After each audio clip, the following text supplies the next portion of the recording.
Don't just watch in the dark. Click subscribe, like, and join now.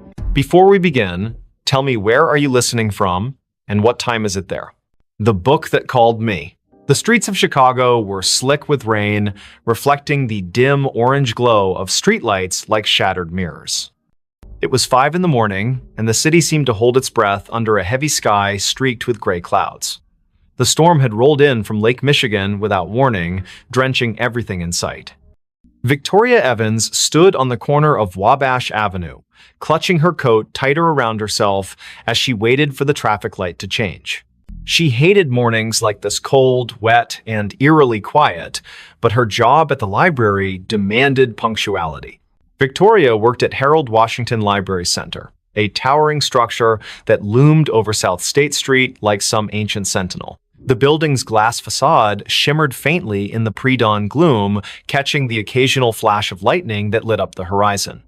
As she approached the entrance, her shoes squelching against the wet pavement, she noticed something odd: a single book lying face down on the steps leading up to the main doors. Its cover was dark, almost black, and water pooled around it in tiny rivulets. No one else was around. The security guard, who usually manned the early shift, hadn't arrived yet. She hesitated for a moment before picking it up. The book felt heavier than it should have been, its pages damp but not entirely soaked through. There was no title on the spine or cover, just an embossed pattern of swirling lines that seemed to shift slightly when viewed from different angles. A shiver ran down her spine, though she couldn't say why. Maybe it was the way the book felt. Alive somehow, pulsing faintly in her hands. Still, curiosity got the better of her. She tucked it under her arm and pushed open the heavy glass door. Inside, the library was silent except for the faint hum of fluorescent lights overhead.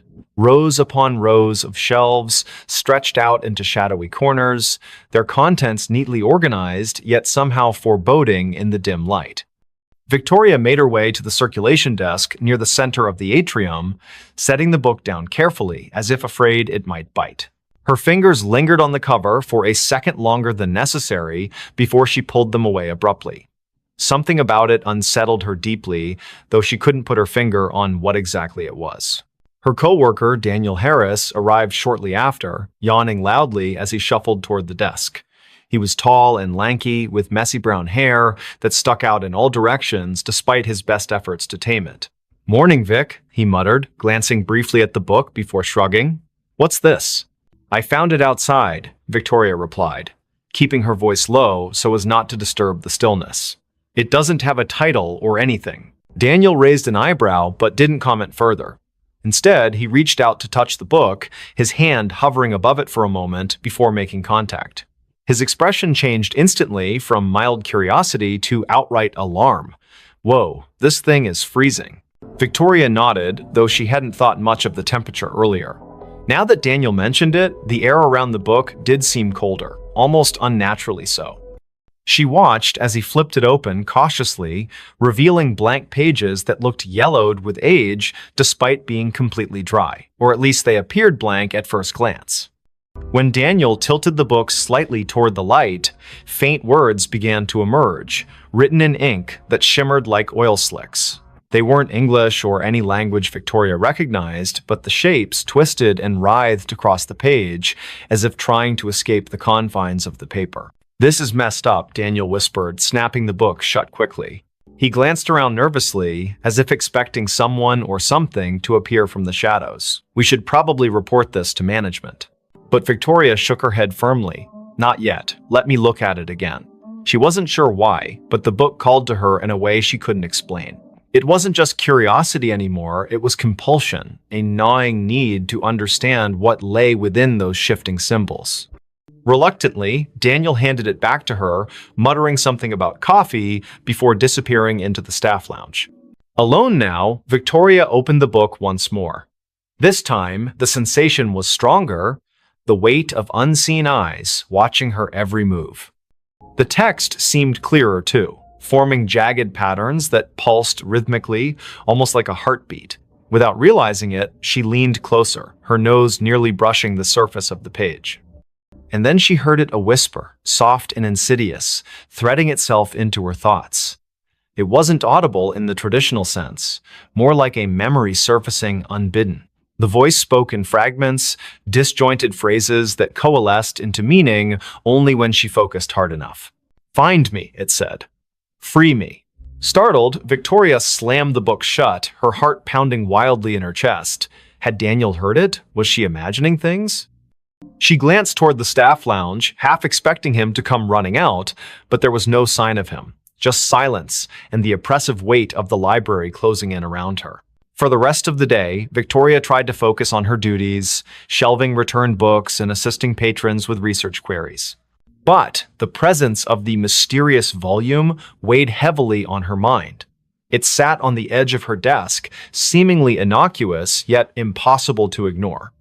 Every time she passed by, she swore she could feel it humming softly, vibrating with suppressed energy. By late afternoon, the temptation became unbearable. She locked herself in the staff break room, determined to decipher even a fraction of what the book contained. The whispers returned almost immediately, louder this time, overlapping each other until they formed a cacophony of voices. Some pleaded for help, others screamed in agony, while a few laughed maniacally. Victoria pressed her palms against her ears, shaking her head violently to block them out. But the sound wasn't external, it came from inside her own skull, burrowing deeper with each passing second. Tears streamed down her face as she forced herself to concentrate, tracing the intricate patterns on the page with trembling fingers. Slowly, painstakingly, the symbols began to rearrange themselves, forming words she could finally understand. "They seek you," the text read. "They hunger." Before she could process what it meant, the lights flickered violently, plunging the room into darkness. A low rumble echoed through the building, like distant thunder, but somehow wrong, unnatural. Victoria scrambled to her feet, clutching the book tightly as she fumbled for the doorknob. When she stepped back into the main hall, the atmosphere had shifted dramatically. Shadows danced along the walls where none should exist, twisting and contorting into grotesque shapes. The air smelled metallic, tinged with decay. And worst of all, the silence was gone, replaced by faint scratching sounds, like claws dragging across wood. "Daniel?" she called out, her voice cracking with fear. No response. Panic rising, she moved toward the circulation desk, hoping to find some semblance of safety there. But as she rounded the corner, she froze. The shelves lining the aisles were no longer filled with books, they were empty, hollow husks stretching endlessly into the gloom. Where had everything gone? What was happening? A sudden movement caught her eye, a figure darting between the rows ahead. It was small, hunched over, moving with jerky, unnatural motions. Victoria backed away instinctively, clutching the book to her chest like a shield. The figure stopped abruptly, turning to face her. Its head tilted sideways, impossibly far, joints cracking audibly. Then it lunged. She screamed, stumbling backward as the creature skittered forward on all fours, its limbs elongated and spider-like. Its face, if it could be called that, was featureless save for a gaping maw lined with needle-sharp teeth. The thing moved faster than she thought possible, closing the distance between them in seconds. Just as it leapt toward her, Victoria threw the book at it in desperation. The impact sent it sprawling, screeching in pain as smoke rose from where the tome had struck its body.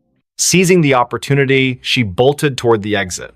Outside, the rain had intensified, soaking her instantly as she sprinted down the steps. Thunder boomed overhead, drowning out the sound of her frantic footsteps. She didn't stop running until she reached her car, slamming the door shut behind her and locking it with shaking hands. Breathing heavily, she glanced at the passenger seat and froze. The book sat there, dripping wet, its cover cracked open slightly to reveal glowing symbols etched onto the inner pages. "No," she whispered, reaching out tentatively. "How did you?" The car rocked violently as something slammed into the roof, denting the metal inward. Another crash followed, then another, accompanied by guttural growls that reverberated through the vehicle. Victoria ducked low, covering her head as shards of glass rained down from the shattered windshield. Through the chaos, she saw the library in the distance, its windows pulsing with sickly green light. The book vibrated fiercely in her lap, urging her to return. Against her better judgment, she obeyed. Back inside, the scene had changed again. The aisles were intact now, stocked with books as if nothing had happened, yet the oppressive feeling lingered, thicker than ever. The whispers grew louder, converging into a single voice that spoke directly to her. "You cannot run," it hissed. "You are mine now." Victoria spun around, searching for the source, but found only emptiness. Until she saw him, the man standing at the end of the aisle, partially obscured by shadows. He wore a tattered suit, his skin pale and translucent, eyes sunken and hollow. In his skeletal hands, he held a copy of the same book she carried. "Michael Parker," he rasped, taking a step closer. "I've been waiting."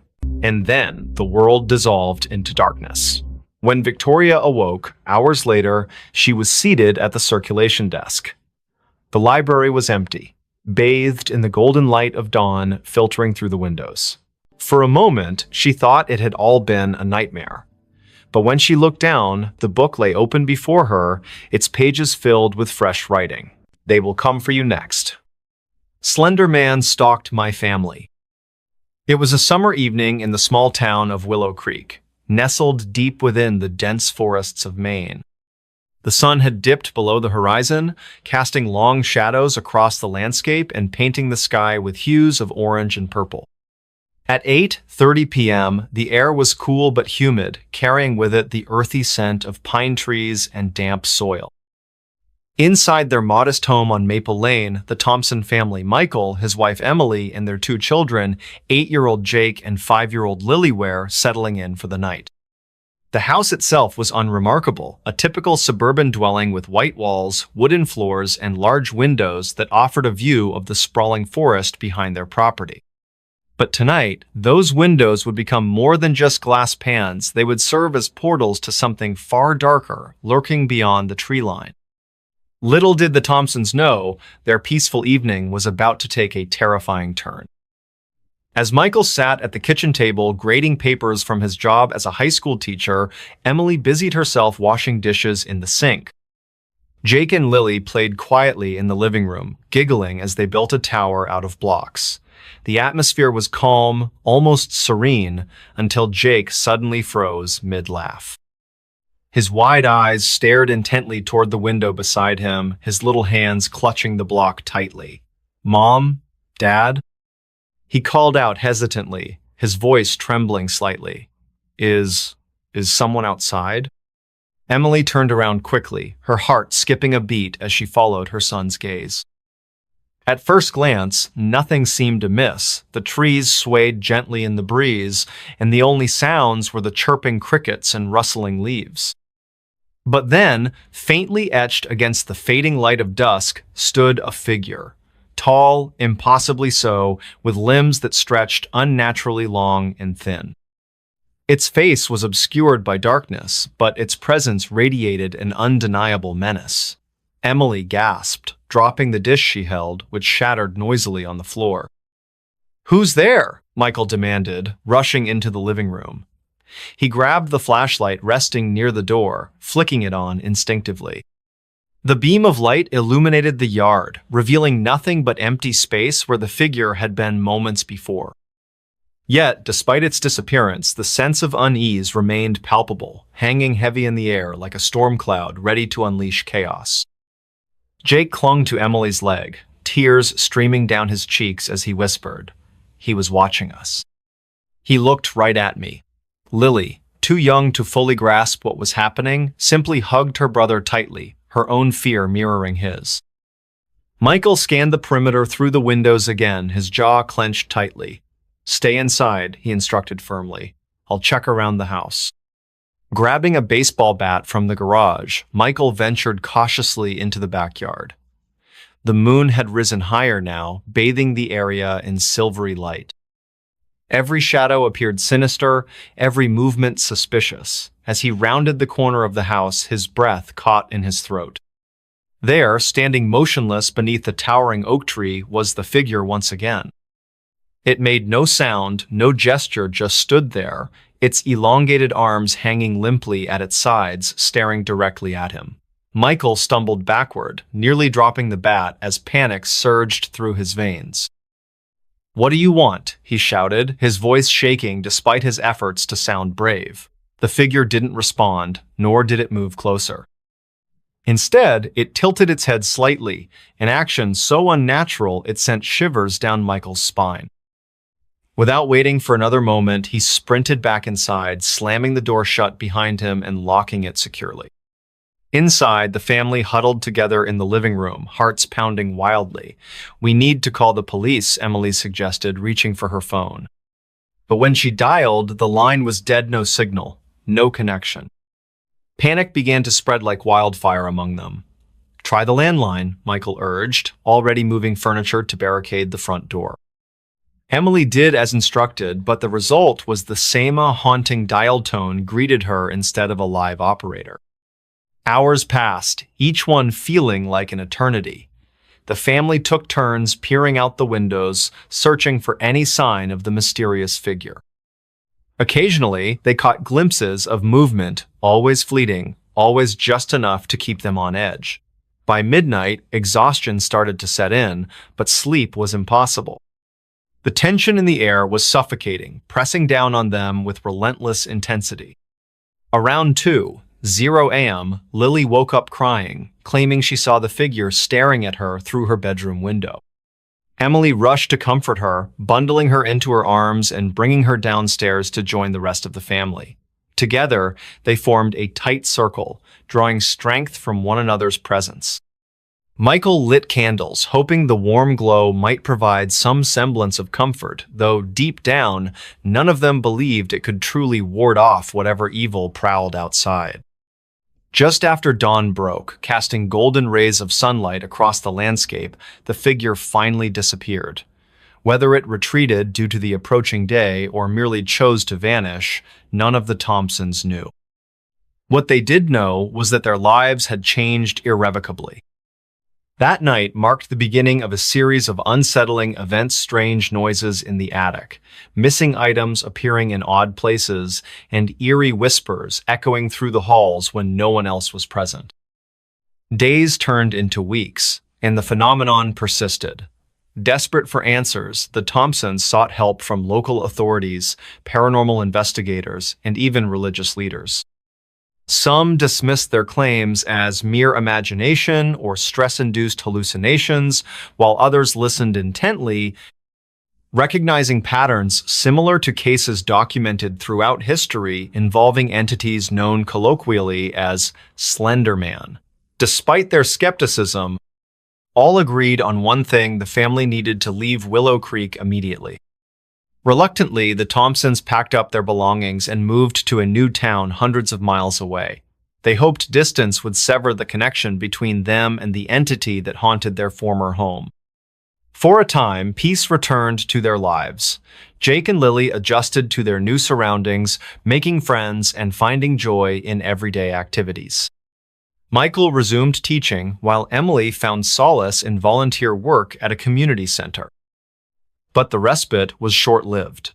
One fateful evening, as the family gathered for dinner in their new home, Jake mentioned seeing a tall man outside his window. This time, the figure wasn't wearing a suit, it wore nothing at all, blending seamlessly with the shadows cast by the setting sun. Emily dropped her fork, her hand flying to cover her mouth as realization dawned upon her.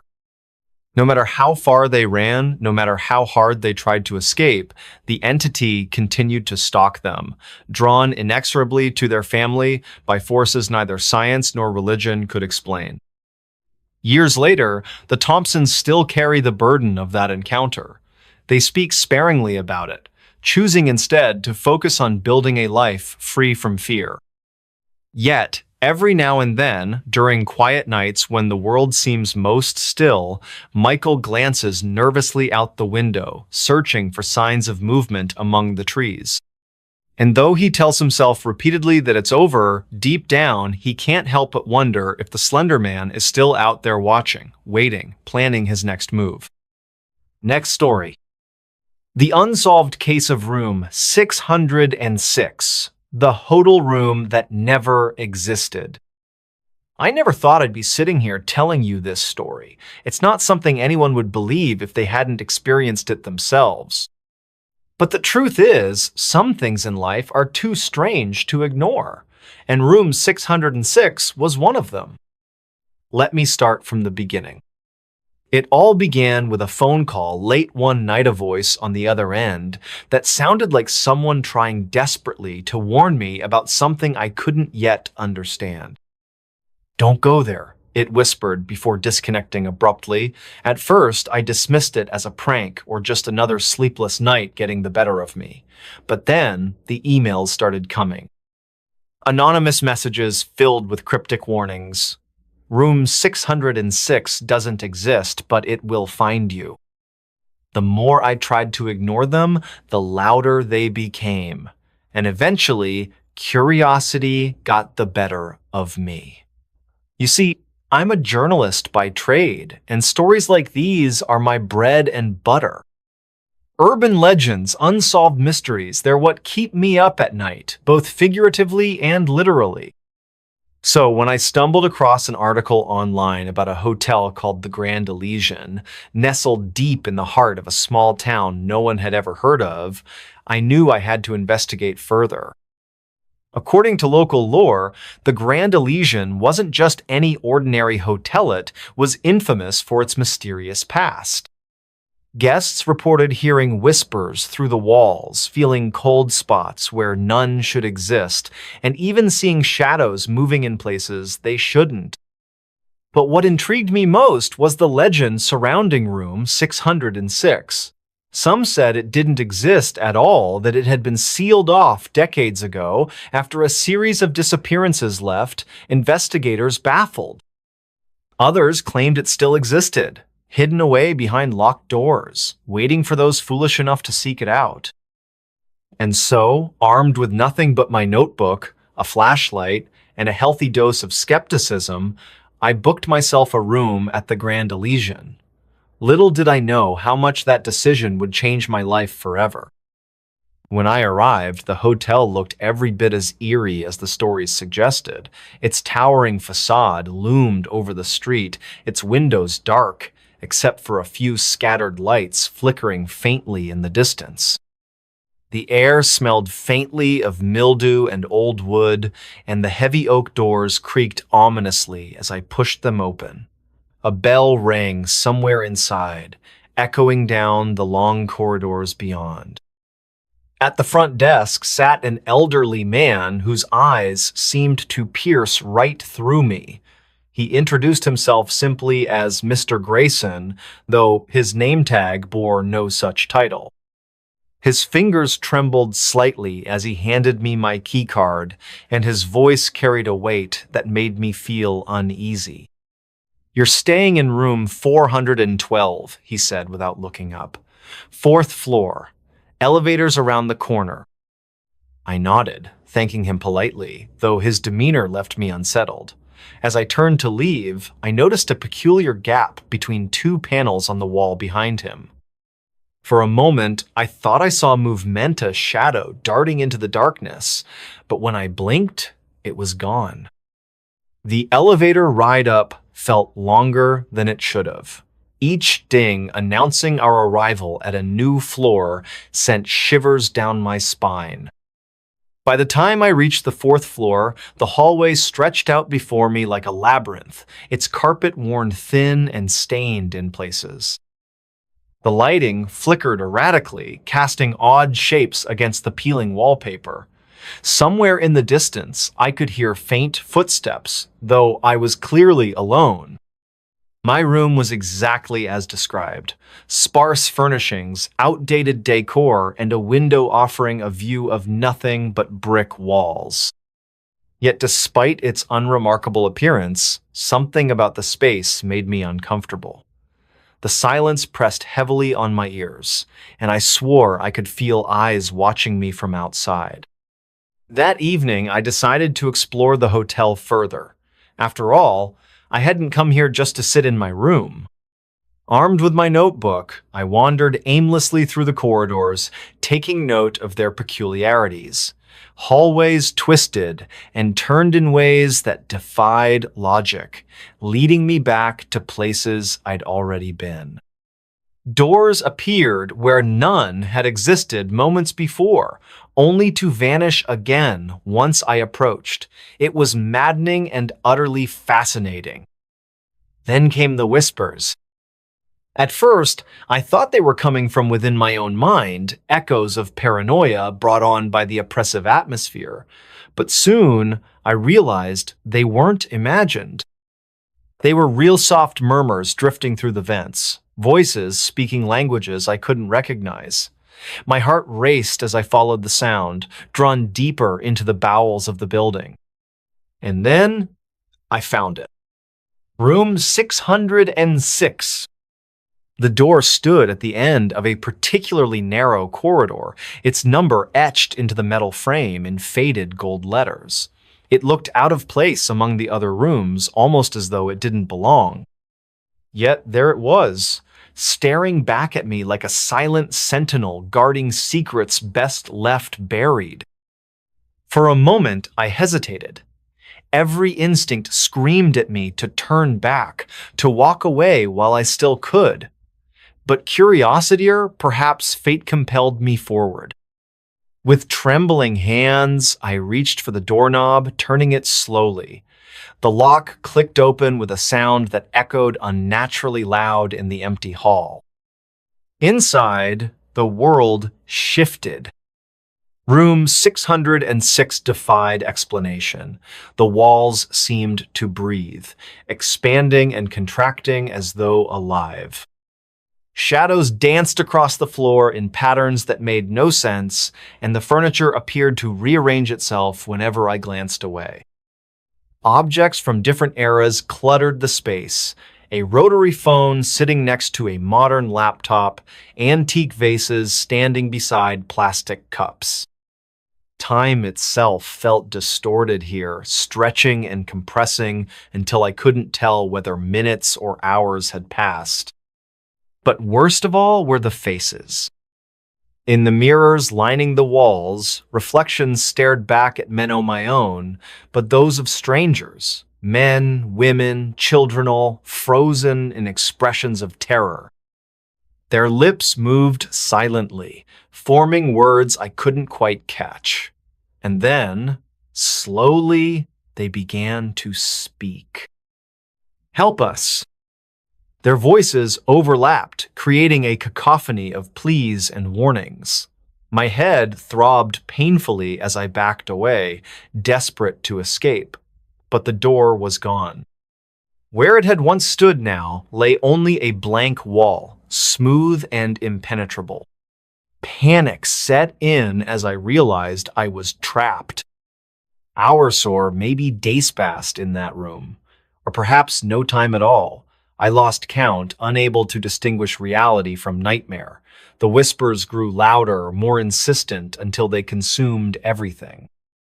Memories surfaced unbidden, scenes from my past replaying endlessly in vivid detail, each recollection cut deeper than the last, unraveling threads of guilt and regret I thought long buried. And then, just as suddenly as it had begun, it ended. The room dissolved around me, replaced by the familiar sight of the hotel hallway. The door to room 606 hung open, though I couldn't recall leaving. Shaking uncontrollably, I stumbled back to my own room, collapsing onto the bed as tears streamed down my face. Days later, I returned home, determined to put the ordeal behind me. But the memories lingered, haunting me in ways I couldn't explain. When I tried to recount my experience to others, they dismissed it as nonsense. No one believed Minot, even myself sometimes. Records showed no mention of room 606. Employees denied its existence entirely. Yet deep down, I knew it was real. Because every night, as I lie awake in the dark, I can still hear the whispers calling my name. And sometimes, when I least expect it, I swear I see the number 606 carved into the walls of my own apartment. Next story. Time didn't exist here, but I was still awake. Hello? Can anyone hear me? My name is Alex. This isn't going to make much sense at first, but I need to tell someone what happened, what's still happening. Because, if you're listening to this right now, then it might already be too late. It started with a walk, just a simple hike through the woods behind my house. You know how it goes, you take a shortcut home after work, or maybe you're trying to clear your head after a long day. That's all it was supposed to be, a quiet escape from reality. But something about that forest felt different today. Wrong, almost. The air smelled stale, like it hadn't moved in years. The trees stood unnaturally still, their branches twisted into shapes that looked more like claws than growth patterns, and there were no birds. No insects buzzing around me, just silence. Thick, heavy silence. I should have turned back when I noticed the first sign, but who could have guessed? Let me rewind for a moment and explain exactly where everything went sideways. So here's the thing about forests, they all look the same at first glance. Tall trunks, dense canopies, patches of sunlight filtering down through gaps above. It's easy to think you're heading somewhere familiar until you realize you're not. I stumbled upon a trail I'd never seen before, or at least I don't remember seeing it. It wasn't marked on any maps I'd ever studied, and yet there it was, a narrow dirt path winding deeper into the woods, lined with moss-covered stones. My curiosity got the better of me, as it always does. Before I knew it, I was following the trail farther and farther away from civilization. At first, nothing seemed unusual. The sun cast golden beams across the forest floor, dappling the ground with light. Birds chirped softly in the distance. Everything appeared normal, almost peaceful. But then, things began to shift. The light stopped moving. Wait. Let me clarify, that doesn't mean the forest grew darker. Quite the opposite, actually. The sunlight stayed fixed in place, hovering over the exact same spot on the ground, hour after hour. At least, that's what it felt like. Hours passed or so, I thought, but the shadows refused to budge. They remained frozen, trapped in time itself. That's when I checked my phone and found out it wasn't working. No signal, no GPS, not even the clock worked properly. The screen flickered, showing random times jumping forward and backward without rhyme or reason. 1 minute it said 3:47 p.m., the next 12:02 a.m. Then it froze entirely, stuck on 6:18 p.m. 16:18. Forever. Panic bubbled up inside me, but I forced myself to stay calm. Maybe it was just interference from the trees. Maybe I needed to climb higher to get reception. So I kept walking, hoping the trail would lead somewhere recognizable. Instead, it led me straight into the heart of madness. After what felt like hours or maybe minutes, I emerged onto a clearing unlike anything I'd ever seen. It was eerily beautiful, yet utterly unnatural. In the center stood an old clock tower, its hands frozen mid-strike. Around it lay remnants of a forgotten village, crumbling houses, rusted cars, abandoned playgrounds. All of them untouched by decay as though preserved in amber. Yet no one lived here anymore, not a single soul stirred among the ruins. Only echoes lingered in the air-faint murmurs of laughter, crying children, distant conversations that faded before I could understand them, voices out of sync with reality. I called out, "Hello?" Nothing responded except my own voice bouncing off the dead walls. As I explored further, I realized the truth. Time had stopped completely in this place. Every object, every structure, every shadow remained exactly as it had been when the world outside moved on.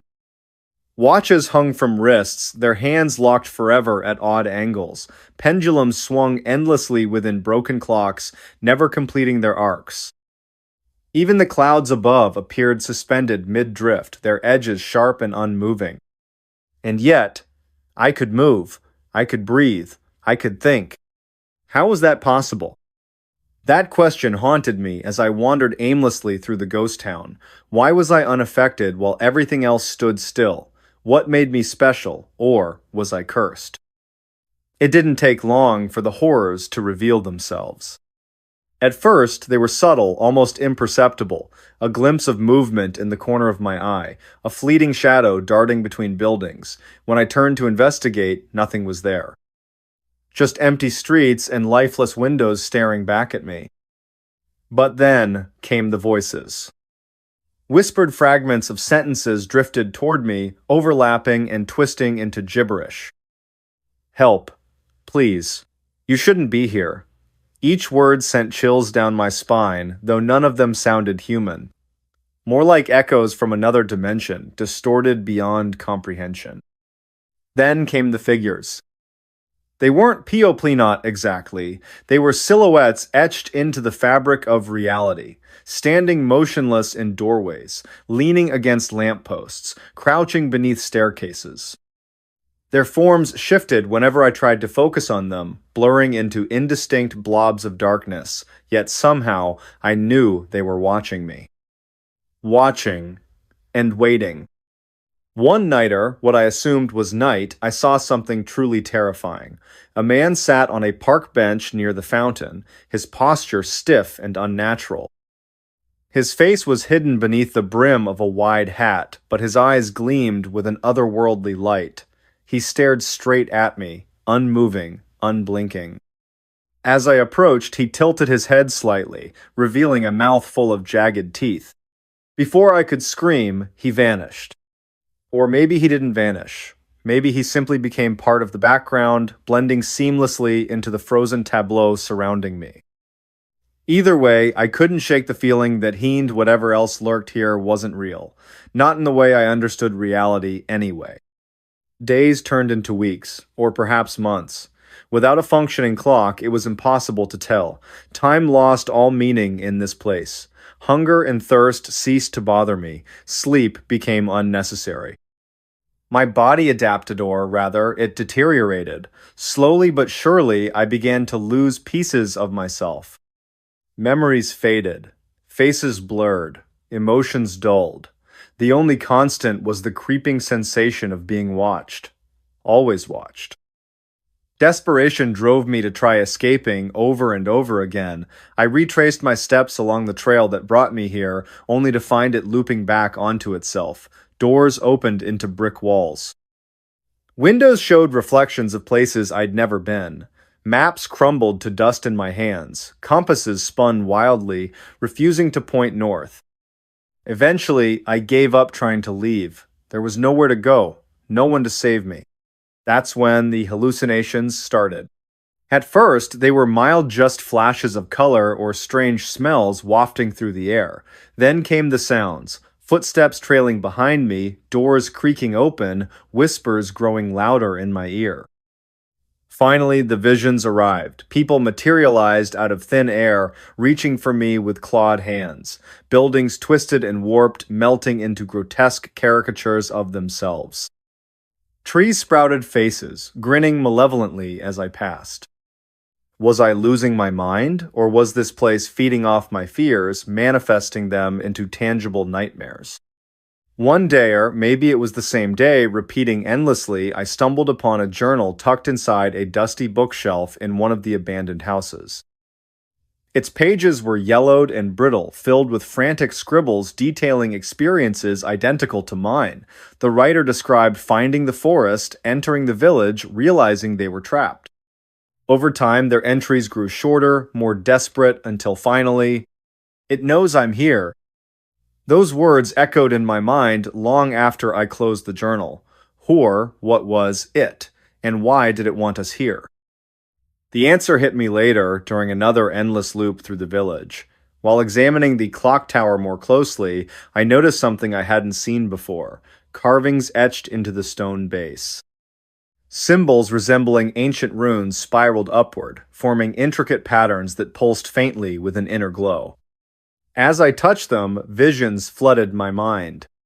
I saw others like medicines, hundreds, maybe thousands, Saul caught in this timeless prison. Some screamed, others wept. A few smiled serenely, accepting their fate. Each vision ended the same way, a figure cloaked in shadows stepping forward, pulling the victim into darkness. When the visions faded, I understood. This place wasn't meant to trap us, it was meant to harvest us. Our consciousness, our memories, our very essence fed whatever entity resided here. We were its fuel, sustaining its existence in a realm outside of time. And I was next. If you're hearing this, then I failed. Somehow, you found your way here just as I did. Please, don't make the same mistake. Find a way out. Leave immediately. Don't let it see you. Whatever you do, don't touch the symbols on the clock tower. I wish I could warn you more, but my time is running out, or rather, it's stopping altogether. The shadows are closing in. I can feel them dragging me under, pulling me apart piece by piece. Just promise me one thing. Tell someone about this place. Make sure they know it exists. Maybe someday, someone will figure out how to stop it. Goodbye. Next story. The eyes behind the barn wall. The wall watched me back. It started with a letter, a plain white envelope that arrived at my door one morning, its edges worn and creased as though it had been passed through countless hands before reaching mine. My name was scrawled across the front in shaky handwriting letters, slanted and uneven, like they'd been written by someone who hadn't held a pen in years.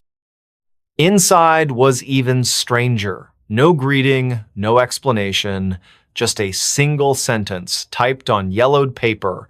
Take care of what's yours. Beneath it, an address I didn't recognize. I stared at the note for a long time, trying to figure out who would send me something so cryptic. Then I noticed the postmark came from a place called Willow Hollow, a tiny farming town nestled deep in the countryside, somewhere I'd never heard of until now. That night, I couldn't sleep.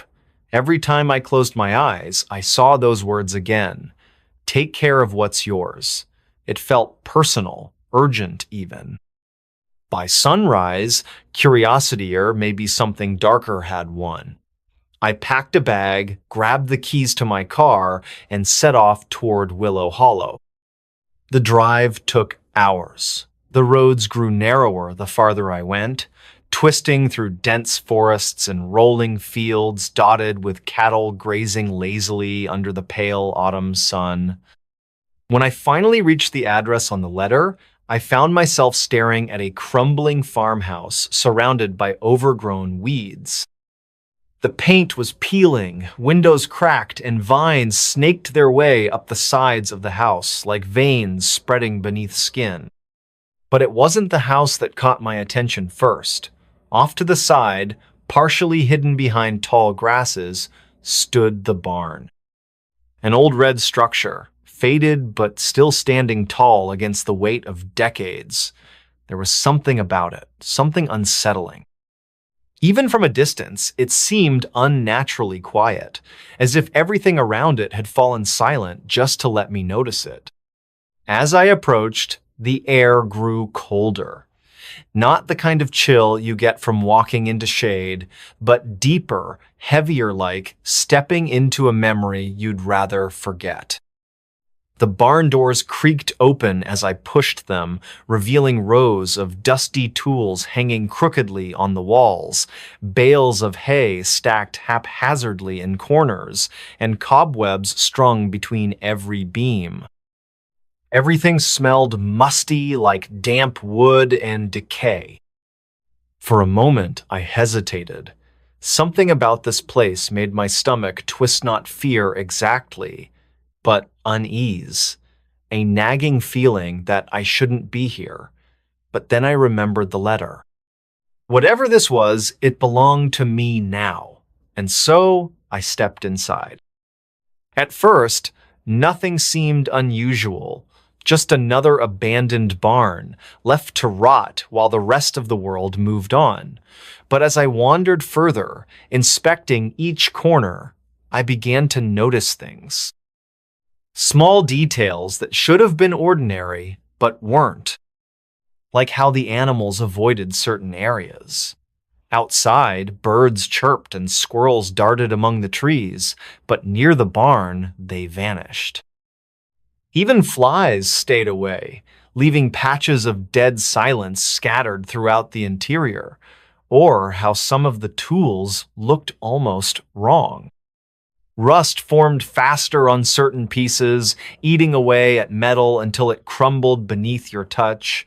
Others were perfectly preserved, gleaming despite years of neglect. And then there was the wall. It was located near the back, opposite the main entrance. At first glance, it looked like any other part of the barn roof hewn planks nailed together, patched with newer wood where sections had rotted away. But when I stood close enough, I could feel it. A faint vibration, barely noticeable unless you were paying attention, like the wall itself was breathing or watching. I told myself I was being ridiculous. Old buildings settle, boards shift, wind whistles through cracks, it's all normal.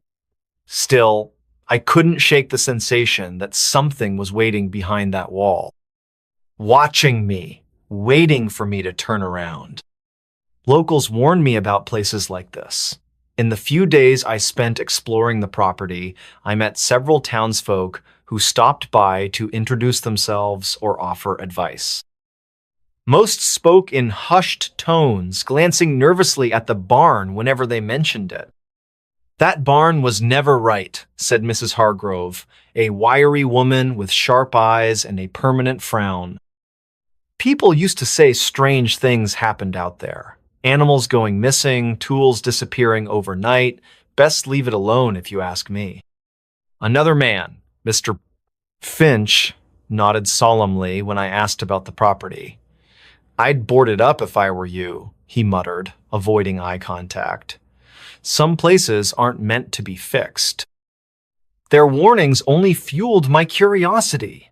What could possibly make people so uneasy? Was it superstition or something more? It happened late one evening. I'd been working on clearing debris from the barn, hoping to salvage whatever materials I could find. As I leaned against the wall near the back, taking a break, I noticed something odd. One of the planks had shifted slightly, creating a thin crack in the wood. Through it, I could see darkness of void beyond the usual shadows cast by fading light. And then I saw them. Eyes. Two of them, glowing faintly in the gloom. Too large, too dark, and completely unnatural. They stared back at me, unblinking, as if daring me to look away. For a heartbeat, I froze, unable to move or speak. Then instinct kicked in, and I stumbled backward, nearly tripping over a pile of hay. When I turned back, the eyes were gone. The plank had slid back into place, sealing the gap once more. But I knew what I'd seen, knew it down to my bones. That night, I lay awake in the farmhouse, replaying the scene over and over in my mind. Maybe it was just Tricaria reflection of moonlight, or perhaps my imagination running wild after hearing all those stories. But deep down, I knew better. Those eyes hadn't been human. They hadn't been alive. From that point on, paranoia became my constant companion. Everywhere I went, I felt watched. Shadows stretched longer than they should have, whispers echoed through empty rooms, and sometimes I swore I could hear faint scratching sounds coming from the walls themselves. Each day brought new discoveries. Drawings carved into the barn, beam-screwed depictions of eyes, faces, figures twisted into impossible shapes. Splinters embedded in my skin without explanation, appearing randomly on my arms or legs as though the wood itself had reached out to mark me. Once, I woke up to find claw-like marks etched into the floorboards of the farmhouse, leading directly to the barn door. No matter how hard I tried to ignore it, the pull remained. That wall, Those eyes.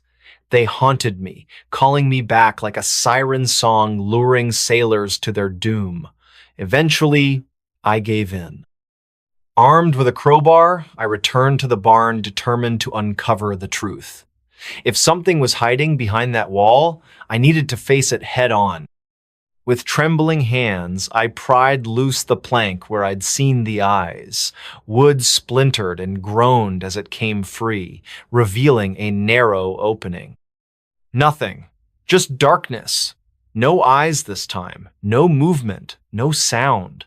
Only stale air that tasted metallic, like blood. I reached inside cautiously, half expecting to feel something grab me. Instead, my fingers brushed against rough stone. Beyond the wood paneling lay another layeran inner wall constructed of jagged rocks mortared together haphazardly. Puzzled, I examined it closer. This wasn't part of the original structure.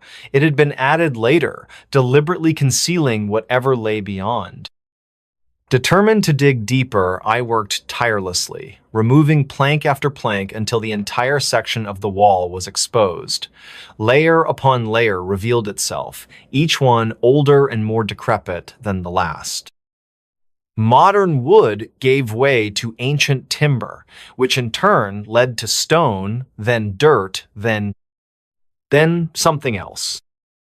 Beneath the final layer, I uncovered a cavity filled with blackness, so absolute it seemed to swallow the light around it, and within that void, the eyes reappeared.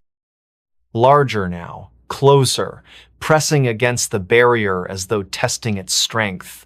They blinked this Timonot naturally, but deliberately, as if mocking me. A low, guttural whisper filled the air, vibrating through my chest. Words I couldn't understand, yet somehow knew their meaning. Fear, hunger, desire. Before I could retreat, the wall shuddered. Cracks spiderwebbed across the surface, widening with alarming speed. From one fissure, a hand emerged, pale and skeletal, fingers curling as if reaching for me. I stumbled back, dropping the crowbar as terror gripped my throat. The hand disappeared as quickly as it had come, retreating into the darkness. But the eyes remained, glaring at me with an intensity that burned like fire. They didn't blink anymore, didn't need to. After that night, everything changed. Sleep eluded me, replaced by fragmented dreams of endless walls stretching into infinity. In them, I stood frozen as the eyes multiplied, growing larger and closer until they consumed everything. When I woke, I often found myself standing outside the barn, staring blankly at the wall as though drawn there against my will. Obsession consumed me. Each day, I returned to the barn, chipping away at the wall piece by piece, driven by a compulsion I couldn't explain. Sometimes, I thought I caught glimpses of myself reflected in the cracks, and it wasn't me. Not entirely. My face distorted, elongated, features warped into something monstrous. One evening, I realized I hadn't eaten or slept in days. My body ached, muscles twitching uncontrollably, yet I couldn't stop. The wall demanded my attention, its presence overwhelming every thought, every action, and those eyes, they followed me everywhere now, even when I wasn't near the barn. Blinking, shifting, always watching. Finally, I broke through. The last plank fell away, revealing a space devoid of anything familiar. No stone, no dirt, no wood, just blackness, pulsating and alive. The eyes swarmed toward me, filling the void like stars in a midnight sky. Whispers surged louder, drowning out rational thought, pulling me forward step by step. I don't remember much after that, only fragments. the sensation of falling, weightless and infinite, voices speaking in tongues I couldn't comprehend, light erupting from the darkness, blinding and eternal. When I came to, I was lying in the barn, surrounded by shattered wood and rubble. My hands were raw, bleeding, nails torn to shreds. Across from me, the wall stood intact once more, seamless and unbroken as if nothing had ever happened. But something had. Because when I stood and turned to leave, I caught a glimpse of my reflection in the cracked window pane. And the eyes staring back weren't mine. They never had been. The room behind the wall. Rain poured relentlessly over Anchorage as Daniel Harris drove through the deserted streets of the city just before dawn. The windshield wipers struggled to keep up with the deluge, while his headlights barely pierced the darkness, reflecting off the slick asphalt where puddles grew larger by the minute. He had moved to Alaska 3 months ago, seeking a fresh start after his divorce, finding solace in the isolation and cold weather that matched his mood. His new job at the local library kept him busy during the day, but the nights were long and lonely in his rented apartment on the outskirts of town. Daniel gripped the steering wheel tighter as he turned onto his street, noticing something unusual about his building. The third-floor window of his apartment was illuminated, though he distinctly remembered turning off all the lights before leaving for his early morning drive.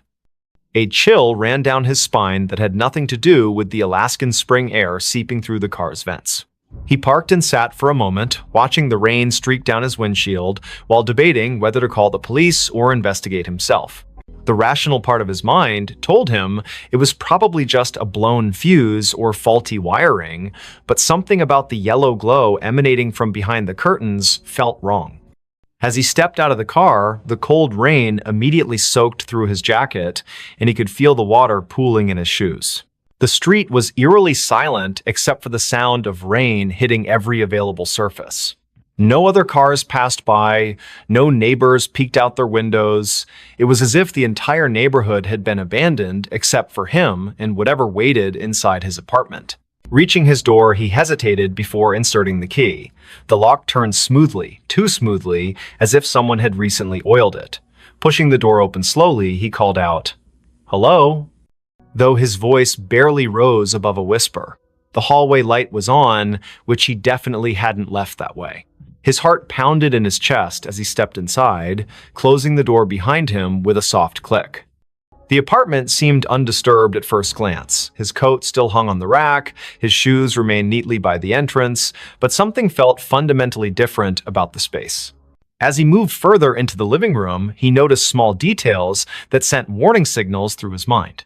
The books on his coffee table were slightly askew, not dramatically so, but enough to suggest they'd been handled recently. His laptop, which he always closed when leaving, was open and displaying the screensaver. More disturbingly, there was a faint smell in the air, something metallic and organic that made his stomach churn. It wasn't quite blood, but it carried the same primal warning that danger had been here, lingered, and might return at any moment. The bedroom door was ajar, and against his better judgment, Daniel pushed it open wider. Everything appeared normal until he noticed the closet door was slightly open, revealing a shadowy gap between the wall and the frame. He never left that door open, not since moving in. As he approached, he heard a soft creak from somewhere deep within the walls, like wood settling but with an unnatural rhythm. The sound repeated itself, growing louder and more insistent, then stopped abruptly. His breath caught in his throat as he realized the noise wasn't coming from the building's old structure, but rather from behind the wall itself. The next morning, Victoria Evans arrived at Daniel's apartment complex for their scheduled meeting. They had connected through a local support group for newcomers to Anchorage, bonding over their shared experiences of adjusting to life in Alaska. She stood outside his door, knocking repeatedly while checking her watch. The rain had lessened to a drizzle, but dark clouds still pressed heavily against the sky. When there was no answer after several minutes, she tried the door handle and found it unlocked. Inside, the apartment was deathly quiet, with an oppressive atmosphere that made her skin crawl despite the warmth of the heating system. Victoria called out Daniel's name as she entered, immediately noticing the same subtle signs of disturbance he had observed earlier. On the kitchen counter, she spotted his phone charger still plugged in, its cord coiled neatly, evidence that he hadn't planned to be gone long. In the living room, the books on the coffee table caught her attention. She recognized some of the titles. They were ones Daniel had mentioned reading recently, but now they seemed arranged in a pattern that suggested deliberate placement rather than casual browsing. Her unease grew as she noticed scuff marks on the carpet leading toward the bedroom. In the bedroom, Victoria's trained eye, honed from years working as a social worker, detected details others might miss. The closet door was indeed open, but what drew her attention was the baseboard along the far wall. There were fresh scratches marring the paint, and when she knelt to examine them closer, she discovered tiny fragments of plaster embedded in the carpet. Standing up, she pressed her palm against the wall and felt it give slightly, accompanied by a soft crunching sound. Her heart raced as she realized this section of the wall was thinner than it should be, as if something lay hidden behind it. Michael Parker, the building's maintenance supervisor, arrived shortly after Victoria's call. A grizzled man in his late 50s with decades of experience in construction and property management, he listened intently as she explained her findings. His expression grew increasingly grave as he examined the wall, running his fingers along the edges of the baseboard. Without saying a word, he fetched tools from his maintenance cart and began carefully removing sections of the wall paneling. The drywall came away easily, almost too easily, revealing a narrow cavity behind. What they discovered in the hidden space defied immediate comprehension. Packed tightly within the cavity were dozens of small objects wrapped in yellowed newspaper, each bundle tied with twine. The air that escaped as Michael opened the first package carried the same metallic smell Victoria had detected earlier. Inside was a collection of personal items, a child's necklace, a set of house keys, a driver's license belonging to someone named Sarah Mitchell. Each successive package contained similar artifacts, all meticulously preserved, but clearly taken from different individuals over many years. The realization hit them simultaneously. They had uncovered evidence of something far more sinister than either had imagined possible. The discovery triggered a chain reaction of events that consumed the lives of everyone involved. Local authorities descended upon the building, forcing residents to evacuate, while forensic teams worked around the clock. Victoria found herself unable to leave, drawn back daily to witness the investigation unfold. She learned that the building had been constructed in the 1920s and had changed hands numerous times throughout its history. Previous tenants had reported strange occurrences, sounds behind walls, unexplained shadows, sudden temperature drops, but these complaints had always been dismissed as typical of older buildings. What no one had suspected was that someone had been using the building's hidden spaces as a repository for stolen memories. As detectives cataloged the items, patterns emerged that chilled even the most seasoned investigators. Many of the victims had disappeared without a trace, their cases eventually classified as cold files. Some had vanished decades ago, while others were more recent. The oldest item dated back to 1947, a silver locket containing a photograph of two young girls, while the newest was a smartphone manufactured only 3 years prior. The collection spanned generations, suggesting that whoever had been operating behind these walls had maintained their activities for nearly 75 years. The implications were staggering and raised questions about how such systematic predation could have gone unnoticed for so long. Daniel's disappearance added another layer of complexity to the case. Security footage from the building's lobby showed him returning home the previous night, but never leaving again. His car remained parked outside, and his personal belongings were still in the apartment. The only clue was a set of muddy footprints leading from his bedroom to the hidden cavity in the wall, prints that matched his shoe size exactly. Investigators theorized that he might have stumbled upon the collector in the act and become another victim, but without physical evidence, they couldn't confirm this theory. Victoria became obsessed with understanding the pattern behind the disappearances. She spent hours poring over police reports, cross-referencing dates and locations with historical weather data. A disturbing trend emerged. Nearly all the abductions had occurred during heavy rainstorms, particularly in spring when the days were shortest and visibility poorest. The timing suggested premeditation and intimate knowledge of both the building's layout and the routines of its occupants. Whoever had been collecting these artifacts understood human behavior well enough to predict when people would be most vulnerable. The building itself seemed to become more active as the investigation progressed. Residents who had lived there for years reported hearing strange noises at night, thumps and scrapes that echoed through the walls. The heating system developed inexplicable malfunctions, causing rooms to alternate between freezing and sweltering temperatures. Maintenance workers refused to enter certain areas alone, claiming they felt watched even when no one else was present. Most disturbingly, several people reported seeing fleeting shadows move across walls where no source of light could account for them. Forensic examination of the hidden cavity revealed additional horrors. Deep gouges marred the wooden framework, and analysis showed traces of human tissue embedded in the splinters. Blood spatter patterns suggested violent struggles had taken place within the confined space, though the lack of bodies complicated efforts to reconstruct specific events. The collector had apparently used the cavity as both storage and execution chamber, creating a macabre shrine to their crimes.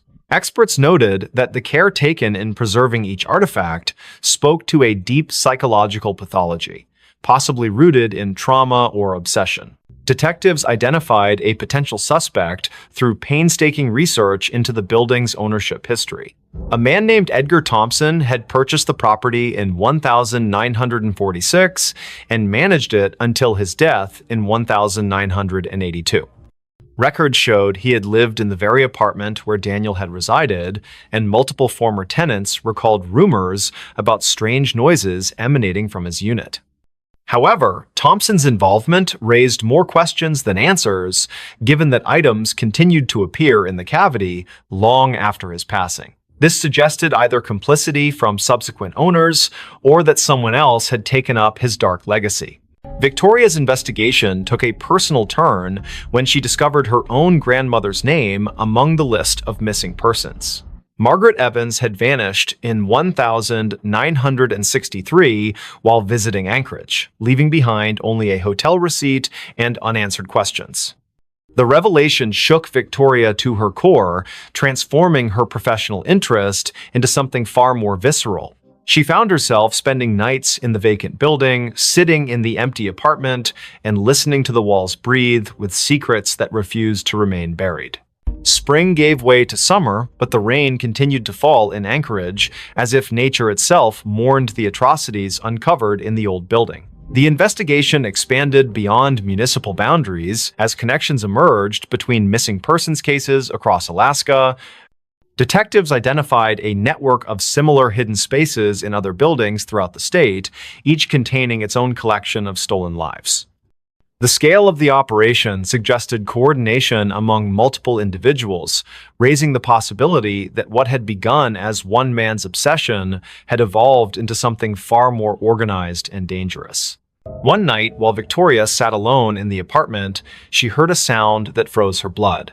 From behind the newly repaired wall came the unmistakable creak of footsteps, slow and deliberate.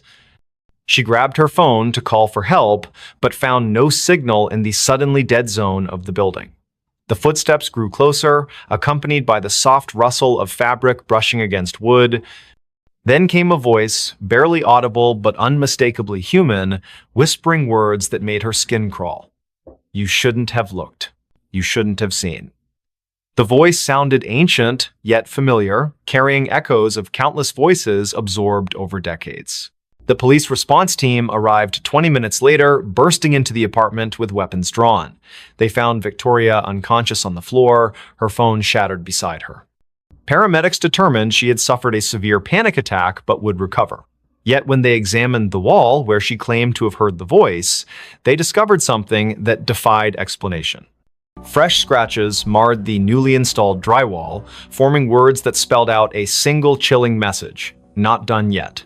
The marks were too high for anyone to reach without assistance, and security cameras showed no one entering or leaving the apartment during the crucial time period.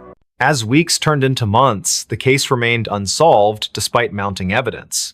The building was eventually condemned, deemed structurally unsafe due to unforeseen damage discovered during renovations. Residents scattered to different parts of the city, but many reported feeling eyes upon them in their new homes, especially during rainstorms. Victoria returned to her work as a social worker, but found herself constantly looking over her shoulder, certain that whatever had operated in those walls continued to watch from the shadows. The last anyone saw of Daniel Harris was captured by a traffic camera 2 blocks from his apartment on the night he disappeared. The footage showed him walking briskly through the rain, occasionally glancing over his shoulder as if pursued. His image blurred momentarily, then reappeared moving in the opposite direction, though no one else appeared in frame. When enhanced, the video revealed something impossible. His reflection in a storefront window showed him reaching toward the camera with an expression of pure terror, though his physical form continued walking away. The file remains archived, awaiting technological advances that might explain the anomaly. Today, the building stands empty on the outskirts of Anchorage, its windows boarded up and its doors sealed with official notices. During heavy rains, passers-by claim to hear faint whispers emanating from within, voices overlapping in desperate pleas for help. Local authorities maintain regular patrols of the area, though officers assigned to these duties often request transfers after short periods. The case files remain open, gathering dust in secure archives while waiting for new leads that may never come. And somewhere, in the spaces between walls and beneath floorboards, the collection continues to grow. Mothman warned us before disaster. It was a crisp autumn evening in Point Pleasant, West Virginia, where the air carried a chill that hinted at the approaching winter. The clock read 7:45 p.m., and the sky above was painted with hues of orange and purple as the sun dipped below the horizon. In the small town nestled along the Ohio River, life moved at a leisurely pace, but tonight would be different for the Carter family: Michael, his wife Emily, and their teenage son Jake.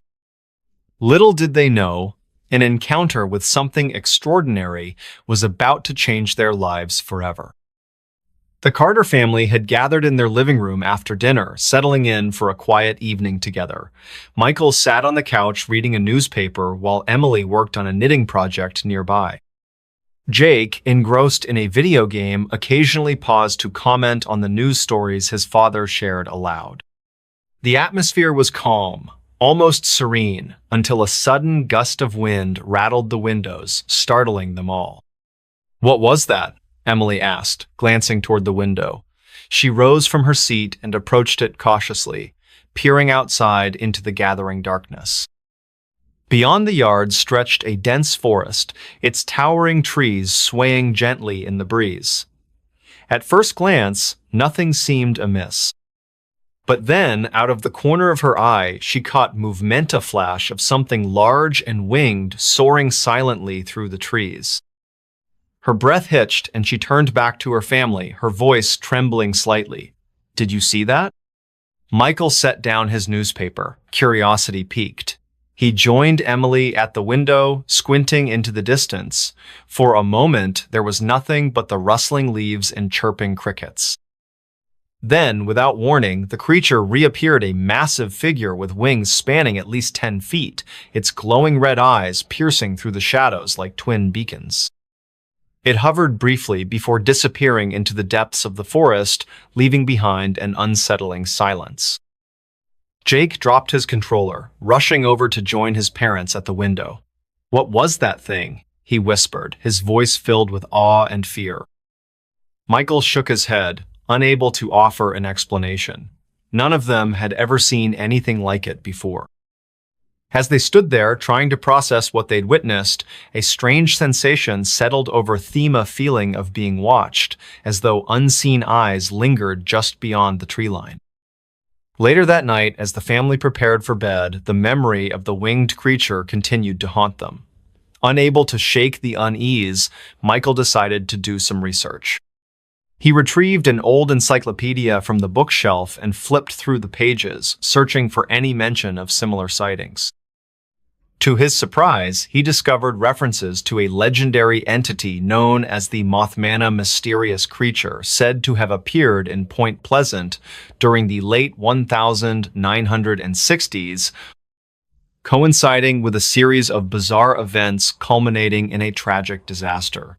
The parallels between those accounts and their own experience were uncanny.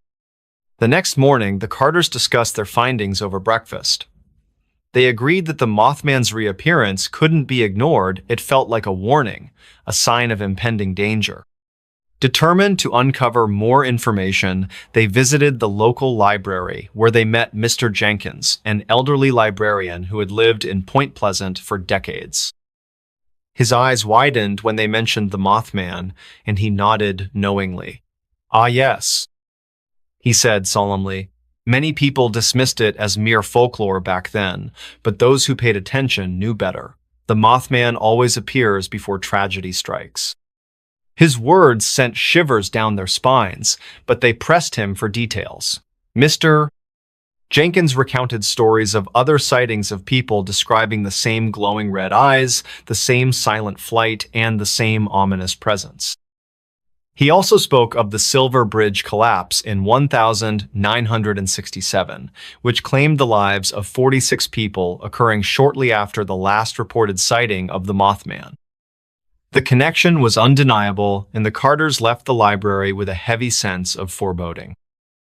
Over the following days, strange occurrences began to unfold around Point Pleasant. Power outages plagued the town, leaving entire neighborhoods plunged into darkness. Strange noises echoed through the woods at night-low growls and haunting whispers that sent chills down the spines of anyone who heard them. Farmers reported livestock behaving erratically, refusing to enter certain areas near the riverbank. And then came the dreams, vivid nightmares plaguing each member of the Carter family, filled with images of collapsing structures and desperate screams. One evening, as the family sat together in the dim glow of candlelight due to another power outage, they heard a deafening screech that reverberated through the air, followed by the sound of flapping wings overhead. They rushed to the window, hearts pounding wildly, and saw the Mothman once again, this time perched atop a nearby telephone pole. Its red eyes locked onto theirs, staring intently as if delivering a final message. Without speaking, they understood the gravity of the situation. That night, the Carters made a decision. Packing only essentials, they left Point Pleasant, seeking refuge in a neighboring town. Days later, news broke of a catastrophic event. A major bridge connecting Point Pleasant to Ohio had collapsed under mysterious circumstances, mirroring the tragedy of decades past. Scores of people lost their lives, and the town was left reeling in shock and grief. Though grateful for their escape, the Carters couldn't help but wonder about the Mothman's true nature. Was it a harbinger of doom, or a guardian trying to warn humanity of dangers yet unseen? Whatever the case, one thing was certain: their lives had been forever altered by the encounter. Even now, years later, whenever they hear the distant cry of birds or catch glimpses of shadows moving in the twilight, they pause and remember the glowing red eyes that saved them from disaster. In the end, the Carters learned to live with the knowledge that some mysteries are best left unanswered.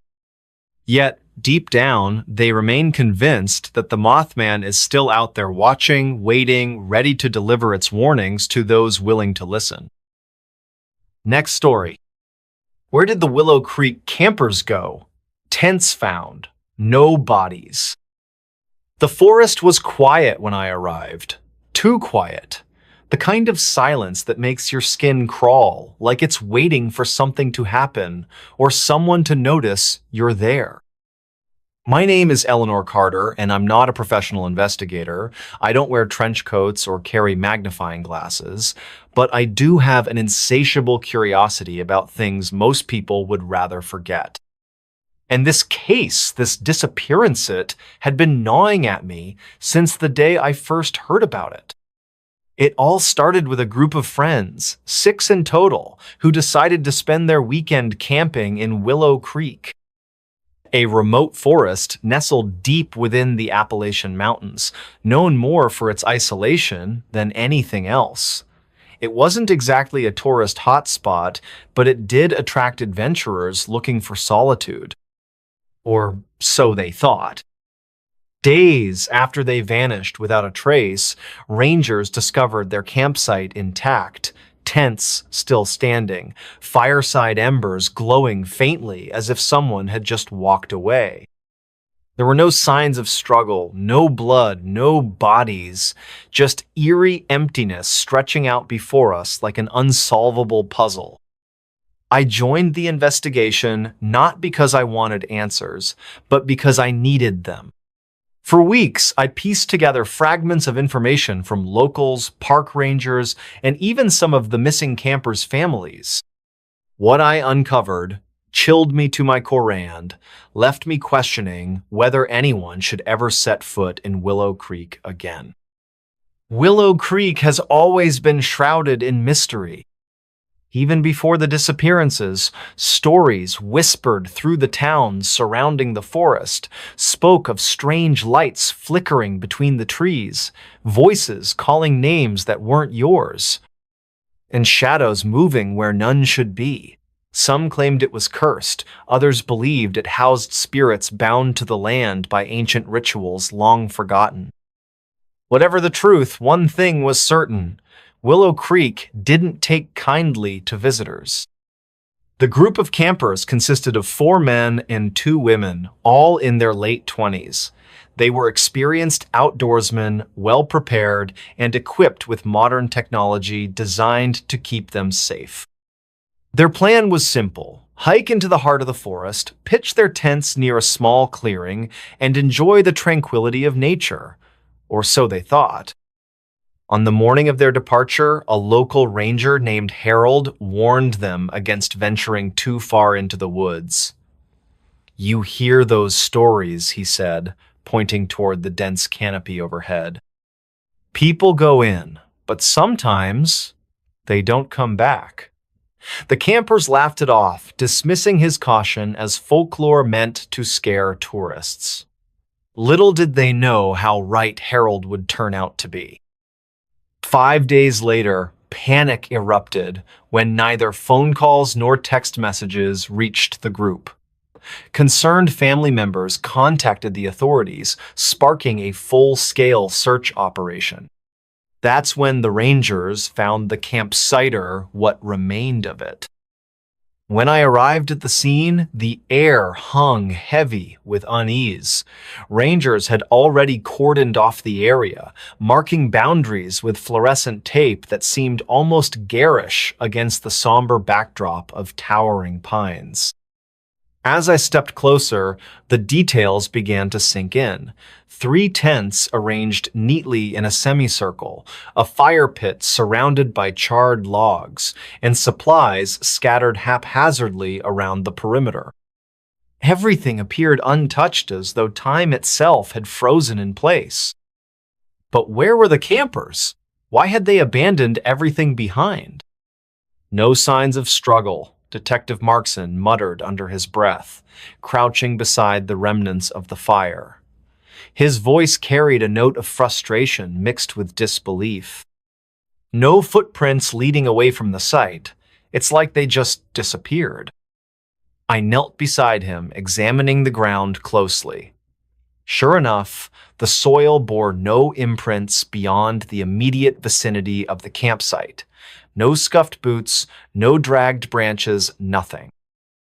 It was as if the earth itself had swallowed them whole. As we explored further, another anomaly came to light. Every single electronic device belonging to the group lay abandoned nearby.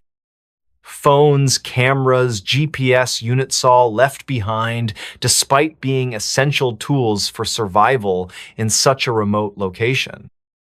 Stranger still, several devices contained corrupted files, fragmented photos showing blurred shapes lurking at the edges of frames. audio recordings filled with static, punctuated by guttural whispers, and video footage that cut abruptly mid-action, leaving behind only black screens. One clip stood out in particular. Taken during the second night of their stay, it showed the group gathered around the fire, laughing and joking as flames danced merrily in the darkness. Then, suddenly, chaos erupted. Shouts echoed through the speakers, followed by hurried footsteps retreating into the woods. After that, the screen went dark. When playback resumed moments later, the camera angle shifted inexplicably, focusing on a cluster of trees bathed in an unnatural green glow. Before anything else could be seen, the recording ended. "What happened here?" I whispered, replaying the footage over and over, hoping to catch some clue hidden in plain sight. But each viewing only deepened the mystery. Local legends provided little comfort as I delved deeper into the history of Willow Creek. According to one tale, a hermit once lived deep within the forest centuries ago.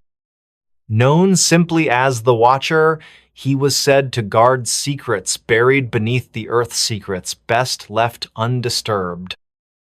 Those who ventured too close often returned changed, haunted by visions of faces carved into bark or lights drifting silently among the trees. Another story told of a woman who wandered into the woods seeking solace after losing her child. She never returned, but villagers swore they could hear her cries echoing through the valleys on moonless nights. Some even claim to have seen her silhouette etched against the horizon, searching endlessly for what she had lost. These tales might sound like mere superstition, but when placed alongside the evidence at the campsite, they took on a sinister new meaning. Could the campers have stumbled upon something they weren't meant to find? Or were something that found them instead? To test these theories, I organized a small expedition into the forest myself, determined to retrace the campers' steps and uncover whatever force had claimed them.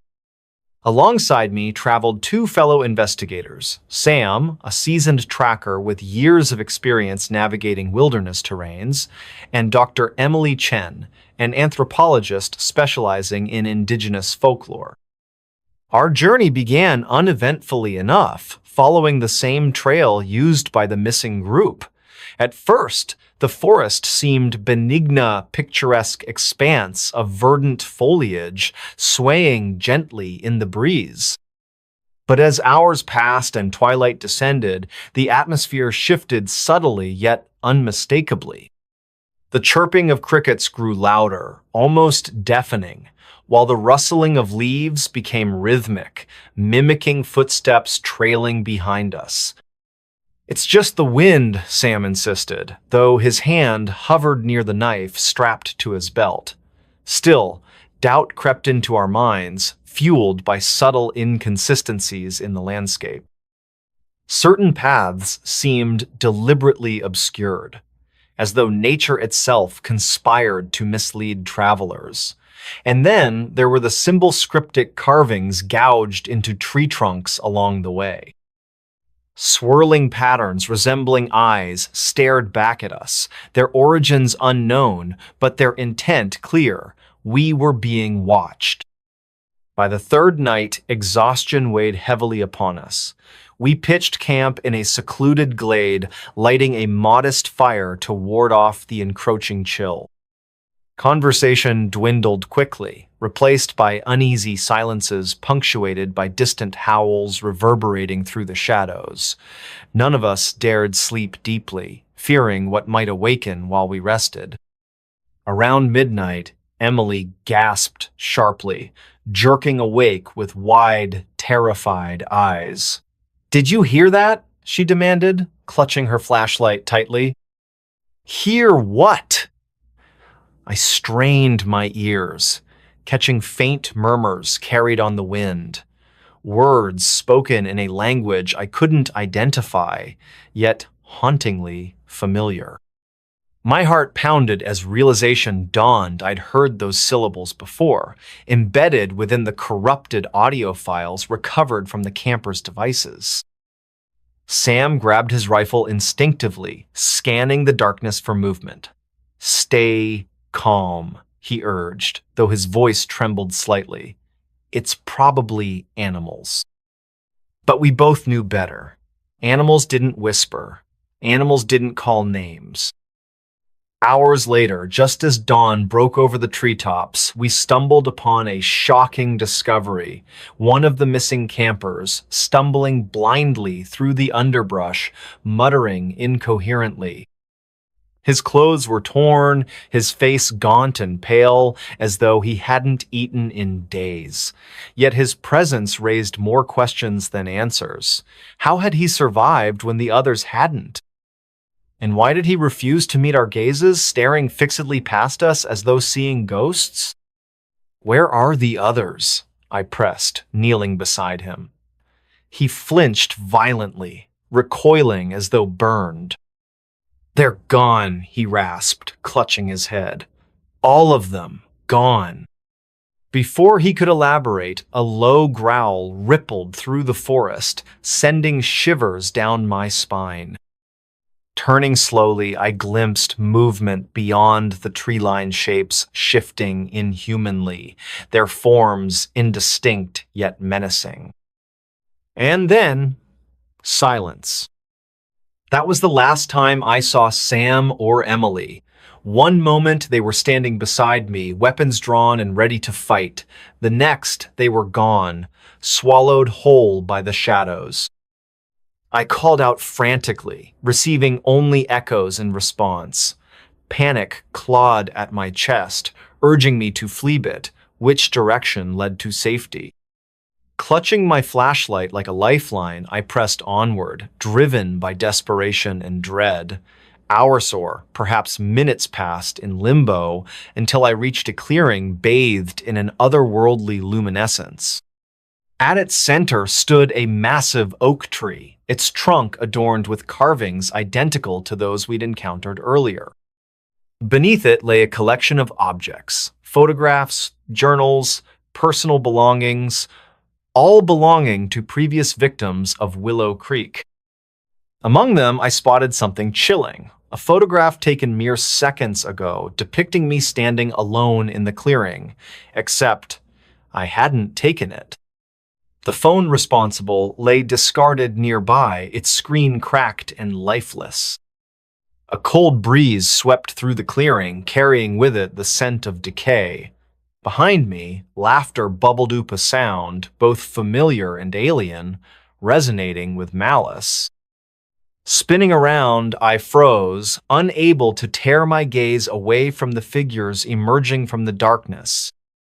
They wore masks carved from wood, their eyes hollow pits reflecting nothing.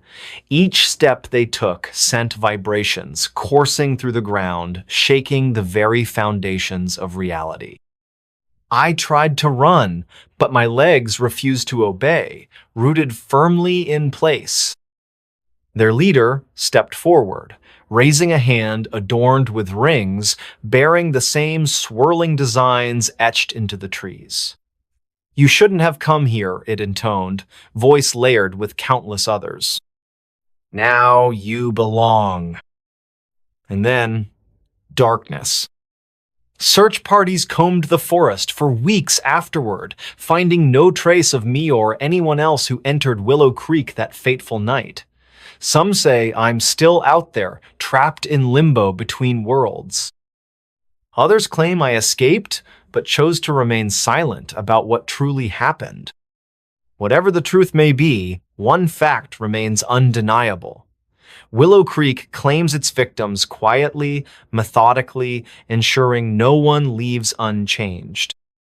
If you ever find yourself near its borders, heed the warnings of locals. Turn back, run, because once you cross its threshold, there's no turning back. And if you hear whispers in the dark, remember this. They're not asking for help. They're inviting you home. Next story. Creepy factory ghosts encounter during night shift. Factory ghosts in the dark. I used to think that night shifts were boring. Lonely? Sure. Quiet? Definitely. But boring. That was the whole appeal. No managers breathing down your neck, no coworkers interrupting your flow, just you, the machines, and time moving slowly. At least, that's what I believed until I took the job at Harlan Steelworks. The factory was built back in the 1940s and had barely been updated since. The entire building groaned like an old man every time the wind hit the walls. Flickering lights, rusted metal, faded safety posters from decades past, everything reeked of age, and something else I couldn't place at first. I was hired through a temp agency. They needed someone to cover the overnight shift after one of the workers abruptly quit. No details were given, just, he left mid-shift and didn't come back. I should have seen that as a red flag. But I needed the money, and the guy on the phone said it was easy work. Just monitor the furnace temperatures. Make sure the conveyors don't jam. Log activity in the binder near the main control panel. That's it. No heavy lifting, no tools, no one to talk to. Easy. My first night started at 10:00 p.m. The factory was about 30 minutes outside town, surrounded by nothing but cornfields and mist.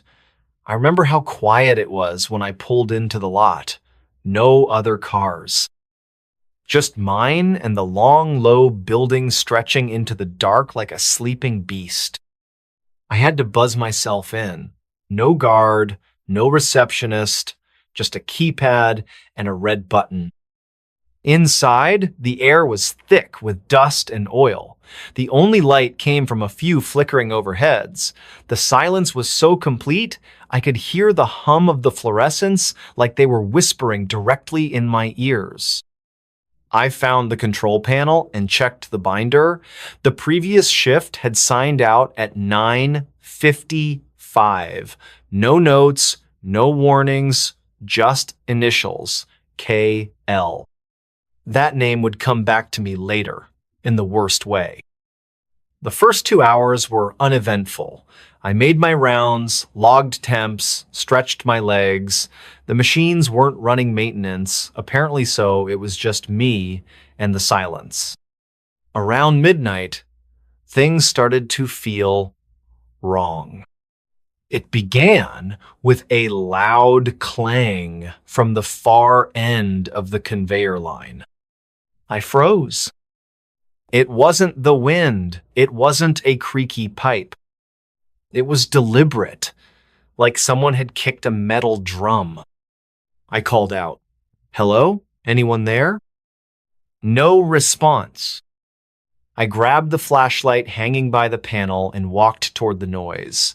The beam cut through the dark like a knife. I passed rows of dormant machinery, their surfaces slick with oil and grime. Everything looked undisturbed. But then, at the end of the corridor, just past the hydraulic press, I saw movement, a figure darting between machines. I nearly dropped the flashlight. "Hey!" I shouted, trying to sound firm. "You're not supposed to be here!" Still nothing. I picked up my pace, turned the corner. No one. But I swear I heard breathing, labored, ragged breathing, right behind me. I turned fast. Just empty space. I tried to shake it off, told myself my eyes were playing tricks, maybe a rat, maybe my own reflection. But the dread didn't leave. It clung to me like cold sweat. I returned to the control panel and tried to refocus. Logged another temperature check. But when I glanced at the binder, something had changed. Under the last log entry, someone had written, You shouldn't be here. I stared at the words, my mouth suddenly dry. I hadn't written that. I was alone. I tore the page out and shoved it in my pocket, told myself maybe it had been there the whole time, and I just hadn't noticed. But I didn't believe it. Around 2:00 a.m., the intercom crackled to life. A garbled voice said, "Help, down here." My stomach turned. There wasn't supposed to be anyone else in the building. I grabbed the flashlight again, hands shaking. "Who is this?" I asked. "Where are you?" Static. Then again, "Trapped, please." I followed the sound toward the maintenance sub-levelan area I hadn't been told about. The stairs were narrow and slick with moisture. The deeper I went, the colder it got. At the bottom was a long hallway lit by red emergency bulbs. I moved slowly, every step echoing like a gunshot. The voice came again. "Don't leave me here." I turned the corner. The hallway ended at a massive steel door marked Furnace Room B. It was ajar. I pushed it open. The heat hit me like a wave, but the room was empty except for a single charred hard hat resting in the center of the floor. The name etched into it? K.L. The worker who'd left mid-shift. Or, rather, hadn't left at all. I backed out of the room, heart hammering. That's when the door slammed shut behind me. I screamed and banged on the door, but it wouldn't budge. Then the whispers began. At first, it sounded like steam hissing from the pipes. But then I heard words. "We never left." "Join us." "Burned, but not gone."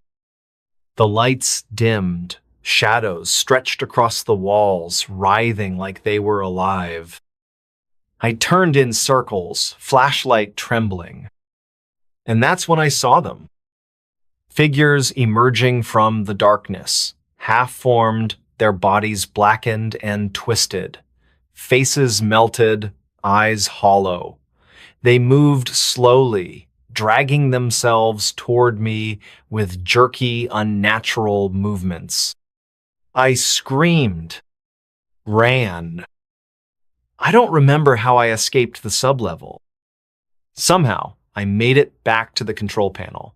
I grabbed my keys, my bag, and bolted out the front door into the rain. When I looked back, the lights in the factory windows were all off, except one, up on the second floor. And in that window, I saw a silhouette watching me. It raised a hand and waved. I quit the next day, didn't ask for my paycheck, didn't tell the agency what happened. A week later, I saw a news article. Temporary worker vanishes during night shift at Harlan Steelworks. A new guy, hired to cover my old spot. They never found him. And the factory? Still operational. Still hiring. But some nights, when I'm driving past those cornfields, I swear I see smoke rising from the roof. And if I roll down the window, I can still hear the whispers. We never left. Do you believe in ghosts now? Because I didn't. Until I met them. Next story. The small town that forgot it existed. I never thought I'd stumble into something so unnatural. It started with a whisper, really a story passed down through hushed conversations and forgotten diaries. A town erased from existence. Not just physically, but mentally, as if it had never been there at all.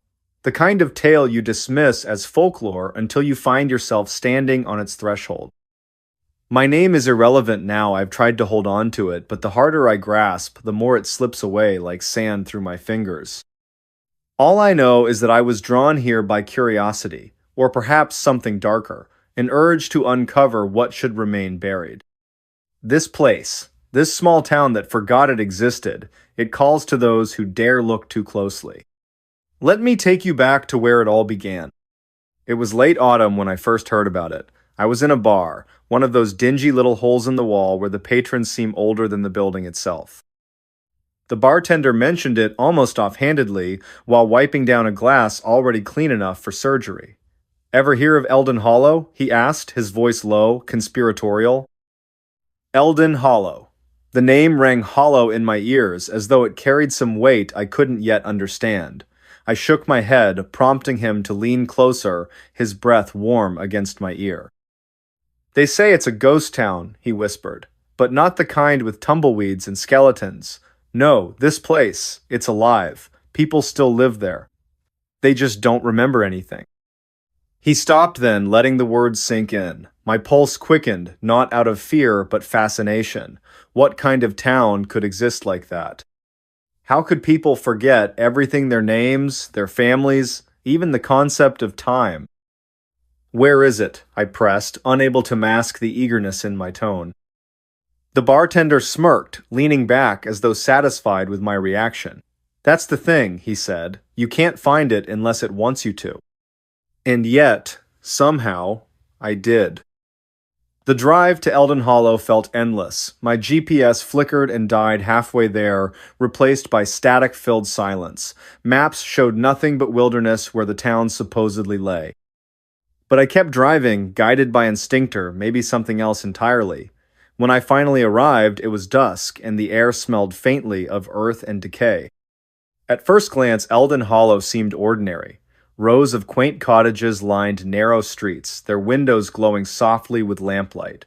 Smoke curled lazily from chimneys, carrying the scent of wood smoke. Children played in the street, laughing without abandon. Couples strolled arm in arm, their faces serene. Yet beneath the surface, something wasn't right. I parked near the edge of town and stepped out, my boots crunching on gravel. Immediately, I noticed them, the townsfolk. They moved like automatons, performing mundane tasks with mechanical precision. A woman swept her porch despite the absence of dirt. A man watered plants that didn't need watering. Their movements were precise, deliberate, but devoid of purpose. And their eyes held no spark, no recognition. No one acknowledged me as I walked past. Not a glance, not a word. It was as though I didn't exist. Curiosity overrode unease, and I pushed deeper into the heart of Eldon Hollow. The main square was eerily quiet, save for the ticking of a massive clock tower looming above. Its hands spun wildly, defying logic. One moment it read 3:17 p.m., the next midnight, then noon again. Time meant nothing here. A shopkeeper stood behind his counter, arranging jars of preserves. He looked up as I entered, his expression blank. "Can I help you?" he asked, his voice monotone. "I'm looking for information," I replied cautiously. "About the town, about why it feels so strange." The shopkeeper tilted his head, confusion flickering across his face before smoothing over. "Strange?" he echoed. "This is Eldon Hollow. There's nothing strange about it." "But," I hesitated, unsure how much to reveal. "Don't you notice? The clocks? The way people act?" His brow furrowed slightly as though struggling to comprehend my meaning. Then he smiled a brittle, forced smile and said, "Maybe you're tired. Traveling can do that to a person. Why don't you stay the night? Rest your mind." Before I could respond, he turned away, resuming his task with robotic efficiency. I lingered for a moment longer, unsettled, before stepping back outside. As the hours passed, the oddities multiplied. At the bakery, I watched a young girl repeatedly stack and unstack loaves of bread, her actions mechanical and repetitive. Across the street, a barber shaved the same customer over and over, each stroke identical to the last. Conversations faltered mid-sentence, speakers staring blankly ahead as though searching for words that refused to come. Time stretched thin here, warping and twisting like taffy pulled too far. Minutes dragged into hours, days blurred into weeks, yet no one seemed to notice or care. Life in Eldon Hollow was a loop, a perpetual cycle of meaningless motion. By evening, I sought refuge in the local inn, hoping to piece together what I'd witnessed. The innkeeper greeted me warmly, though her smile lacked warmth. She introduced herself simply as Mrs. Harper, offering little else. Her memory, like everyone else's, appeared fragmented. She couldn't recall how long she'd lived in Eldon Hollow or even where she'd come from. "You must be new," she observed, setting a tray of tea on the table. "Most visitors don't stay long." "Why's that?" I asked, sipping the bitter liquid. She paused, considering. "Because they realize they don't belong here," she said finally. "This place, it changes you, makes you forget." Forget. The word hung heavy in the air, resonating with ominous implications. Forget what? Who? Why? That night, sleep eluded me. Shadows danced along the walls, cast by unseen lights. Outside, the wind howled, mournful and insistent. Somewhere in the distance, a dog barked incessantly, its cries echoing through the empty streets. I sat up, clutching the blanket tightly, and stared out the window. The moon hung low in the sky, blood-red and distorted. Beneath it, figures moved faceless silhouettes drifting aimlessly through the darkness. They weren't human, not anymore. Whatever remained of their identities had been stripped away, leaving behind shells of flesh and bone. What force drove this madness? Was it natural or supernatural, or worse, man-made? Answers came slowly, pieced together from fragments of conversation and discarded objects. An old journal found tucked beneath a loose floorboard spoke of experiments government-funded studies conducted decades ago. The entries grew increasingly erratic, filled with warnings of loss and void. One passage stood out. They promised progress. Instead, they took everything: memories, identities, souls. Progress, void. The words echoed in my mind, intertwining with visions of shadowy figures cloaked in lab coats, injecting syringes into unwitting subjects. Had Eldon Hollow been a test site? A laboratory disguised as a community? Or was something older, darker at play? Some cosmic entity feeding on identity, consuming the essence of humanity like prey? The latter explanation sent chills down my spine, yet it fit the surreal atmosphere better than any scientific rationale. Evidence mounted as I explored further. In the church basement, I discovered photographs yellowed snapshots of smiling families, children playing, couples embracing. None of the current residents recognized themselves in these images. To them, the past was a void, a black hole devouring all traces of who they once were. In the schoolhouse, dusty yearbooks sat abandoned on shelves. Pages flipped open to reveal portraits of students whose names were scribbled out, replaced by question marks. Teachers gazed stoically into the camera, their expressions vacant. Even the dates were smudged, unreadable. Somewhere deep within the labyrinth of memories and mysteries, I began to suspect the truth. Eldon Hollow hadn't always been this way. Once, it had Veda bustling hub of life and culture. Then, something happened. Something catastrophic. Days or perhaps weeks passed in a haze. My own grip on reality weakened as I delved deeper into the town's secrets. Faces became familiar, yet unfamiliar. Voices whispered in my ear, urging me to join them, to let go of my burdens. One morning, I woke to find myself standing in front of a mirror.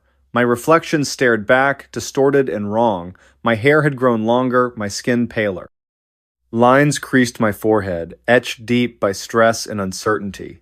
Most disturbing of all, my eyes, they mirrored the emptiness I'd seen in the townsfolk. Had I started forgetting too? Panic set in as I realized the truth.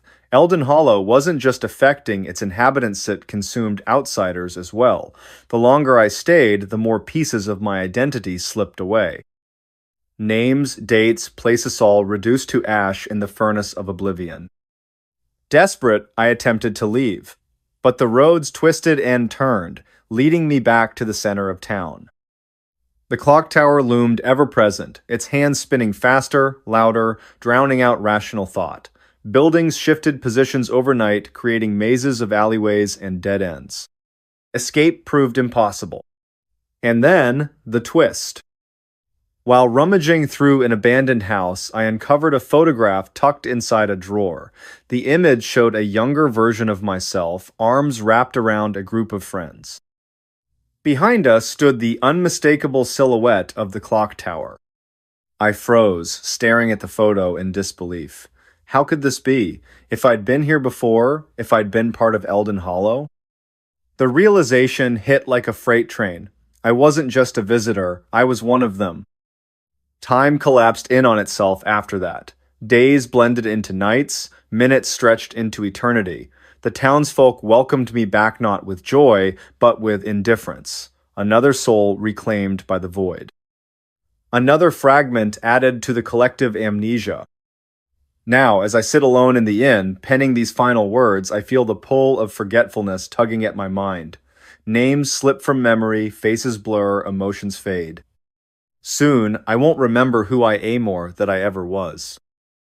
Will you find this journal? Will anyone believe the tale of Eldon Hollow, the town that forgot it existed? Or will it vanish again, swallowed whole by the abyss? All I know is that the clock keeps ticking, faster, louder, closer. And soon, it will claim me too. The room that breathed. Boston stirred under the weight of another spring morning, the air thick with a peculiar warmth that seemed misplaced for the season.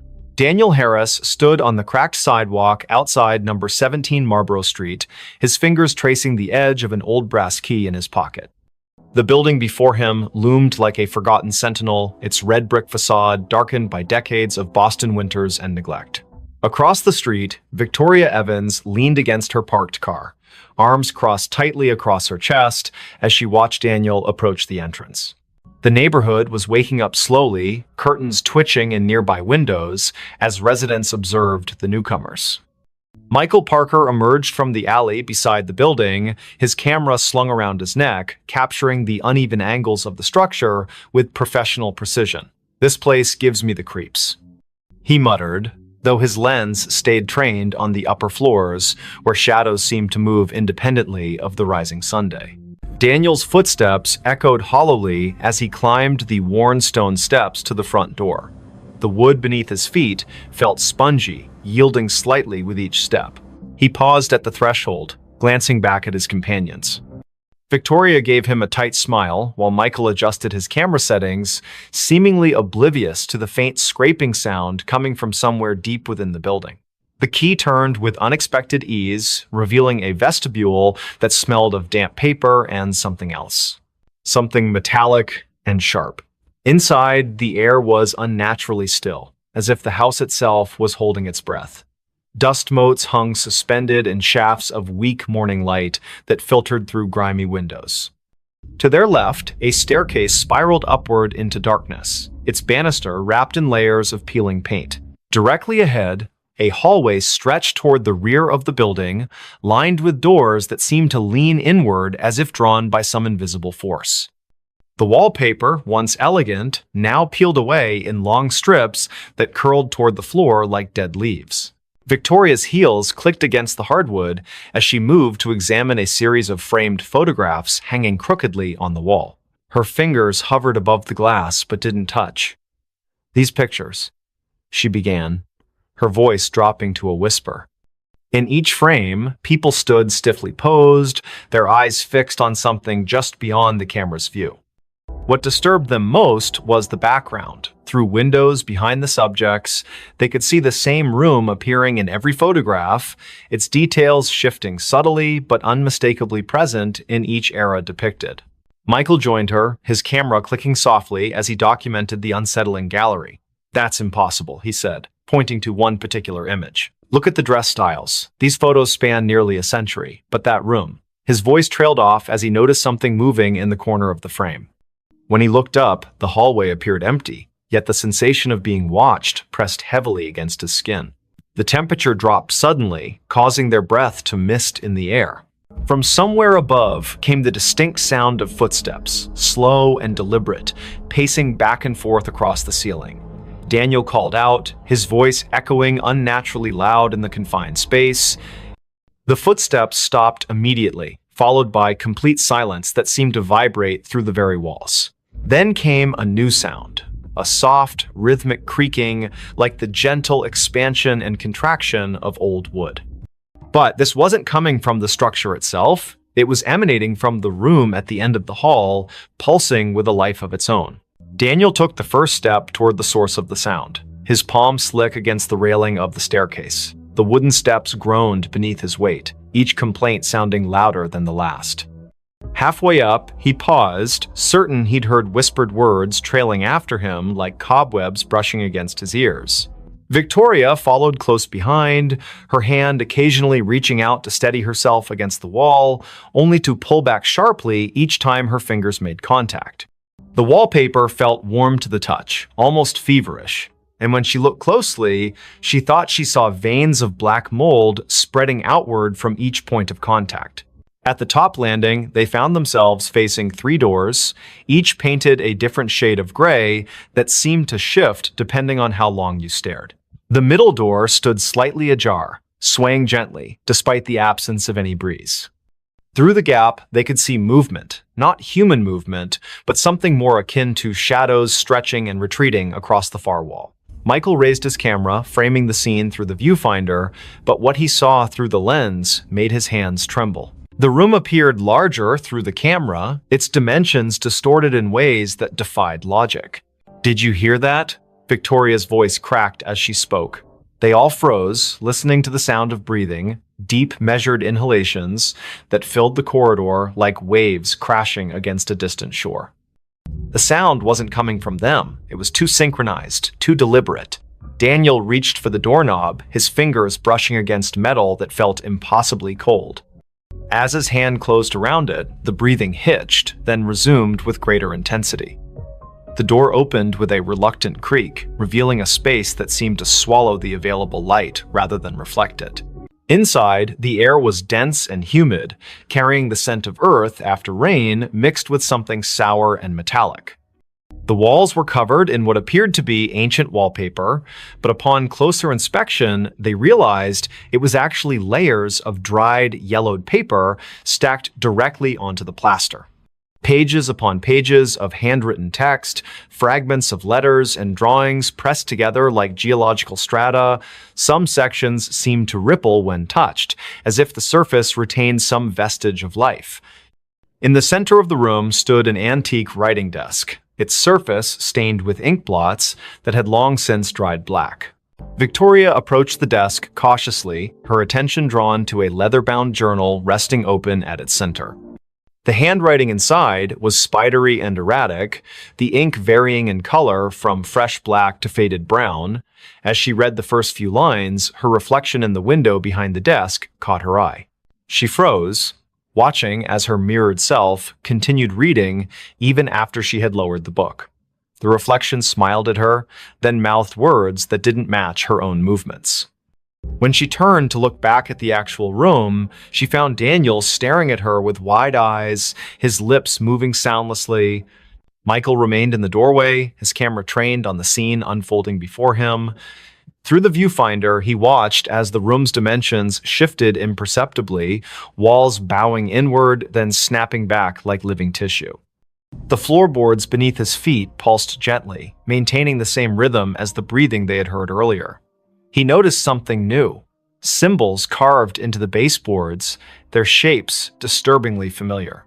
They matched the patterns he had seen in the photographs downstairs, though here they seemed more pronounced, almost angry in their execution. The room grew darker despite the approaching noonday sunday. Shadows lengthened unnaturally, pooling in corners and creating shapes that suggested movement just beyond perception. A soft scratching sound began behind the walls, like fingernails dragged lightly across wood. It started in one corner, then traveled methodically around the perimeter of the room, gaining speed and intensity with each circuit. The breathing deepened, becoming labored, until it sounded like someone struggling for air. Yet no living person occupied the space with them. Daniel moved toward the far wall, drawn by an inexplicable force. His fingers brushed against the paper-covered surface, feeling the individual sheets shift under his touch. Some pages crumbled to dust at his slightest contact, while others felt slick and wet, leaving dark stains on his fingertips. He realized with growing dread that the papers weren't merely covering the wall, they were growing from it, sprouting like fungal growths in the dim light. Words formed and reformed before his eyes, sentences rearranging themselves into coherent paragraphs that told stories of lives lived and lost within these walls. The breathing changed pitch suddenly, becoming higher and more rapid. The room responded physically, its walls expanding outward, then contracting violently. Books fell from shelves that hadn't been there moments before, their pages fluttering like wounded birds. The desk in the center split down the middle, revealing a cavity stuffed with more paper, all bearing the same frantic handwriting. Victoria stumbled backward as the journal in her hands began to burn, not with fire, but with a cold light that seared her palms without leaving marks. The reflected version of herself in the window had disappeared completely, replaced by something darker and less defined. Michael's camera flashed repeatedly, capturing images he couldn't see with his naked eye. Through the viewfinder, he watched shadowy figures emerge from the walls, their forms distorted but somehow familiar. They moved with purpose, gathering around the edges of the room like spectators at a performance. Their faces remained indistinct, but their presence pressed against his consciousness like a migraine building behind his eyes. The symbols on the baseboards glowed faintly, their light pulsing in time with the room's breathing. A sudden gust of wind swept through the space, though none of the windows had opened. Papers swirled in miniature cyclones, settling randomly across the floor in patterns that suggested meaning. The breathing grew ragged, punctuated by wet, gurgling sounds that made Victoria cover her ears with both hands. She sank to her knees as memories flooded her mind, memories that weren't hers. Faces of strangers flashed before her eyes, each accompanied by a surge of emotion so intense it brought tears streaming down her face. Pain, loss, despair, each sensation more vivid than anything she had experienced in her own life. Daniel found himself drawn to the farthest corner of the room, where the wall seemed to pulse more noticeably than the others. His hands moved of their own accord, tearing at the layers of paper until he exposed bare wood underneath. Carved deeply into the surface were names, hundreds of them, overlapping and intertwining like roots. Some he recognized from the photographs downstairs, others were unfamiliar but carried the same weight of tragedy. As he traced his fingers over the names, he felt them respond, the wood warming beneath his touch and the letters seeming to rearrange themselves into new configurations. The room's breathing became erratic, gasping now as if fighting for survival. The walls contracted violently, forcing everyone toward the center. Papers flapped like trapped birds, their whispers building into a cacophony of voices speaking in languages none of them understood. The symbols on the baseboards burned brighter, their light casting everything in harsh relief. Michael's camera died suddenly, its battery drained, despite being fully charged that morning. Still, he kept pressing the shutter button, hoping to capture something of what he saw through the viewfinder, shapes moving just beyond the threshold of visibility. Victoria screamed as the floor beneath her feet gave way, not collapsing, but opening like a mouth hungry for sustenance. She fell forward, catching herself on hands that sank partially into the wood as if it had become liquid. The journal's cold light spread across her arms, illuminating veins that seemed to contain flowing ink rather than blood. Memories continued to assault her mind, each one bringing physical pain that made her whole body convulse. The reflected version of herself returned in the window, reaching out toward her with hands that passed through the glass as if it were water. Daniel tore at the wall faster now, his fingers bleeding as he clawed deeper into the wood. With each name he uncovered, the room reacted more violently. The breathing became wheezing, punctuated by wet coughs that sprayed droplets of something dark against the remaining intact wall. The uncovered names began to glow, their light joining with that of the symbols on the baseboards until the entire room shimmered with an otherworldly radiance. Shapes moved within the walls themselves, pressing against the surface from the other side, like creatures trying to break free. Michael retreated to the doorway, his legs shaking as he watched his friends struggle against forces they couldn't comprehend. Through his useless camera, he saw the truth of the room laid bare.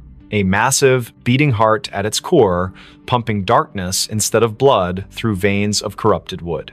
The symbols served as valves, regulating the flow of whatever malignant force inhabited the space.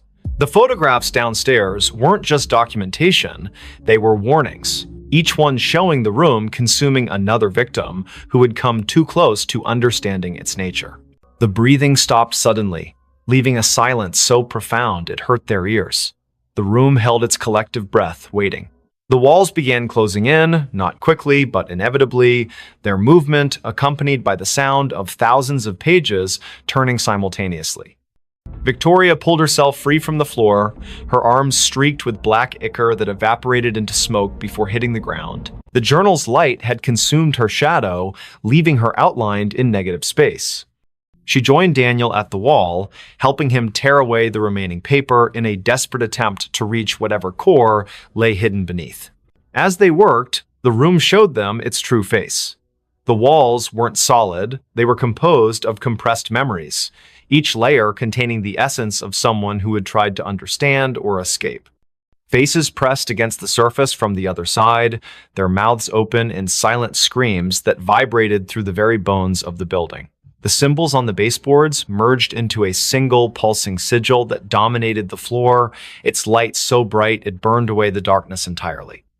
The heart at the room's center beat once, twice, then exploded outward in a wave of energy that threw them all backward. When they opened their eyes again, they found themselves standing outside number 17 Marlborough Street. The building looked different now, newer somehow, its bricks clean and its windows reflecting the afternoon sun without distortion. A young couple walked past them, discussing plans to renovate the upstairs apartment.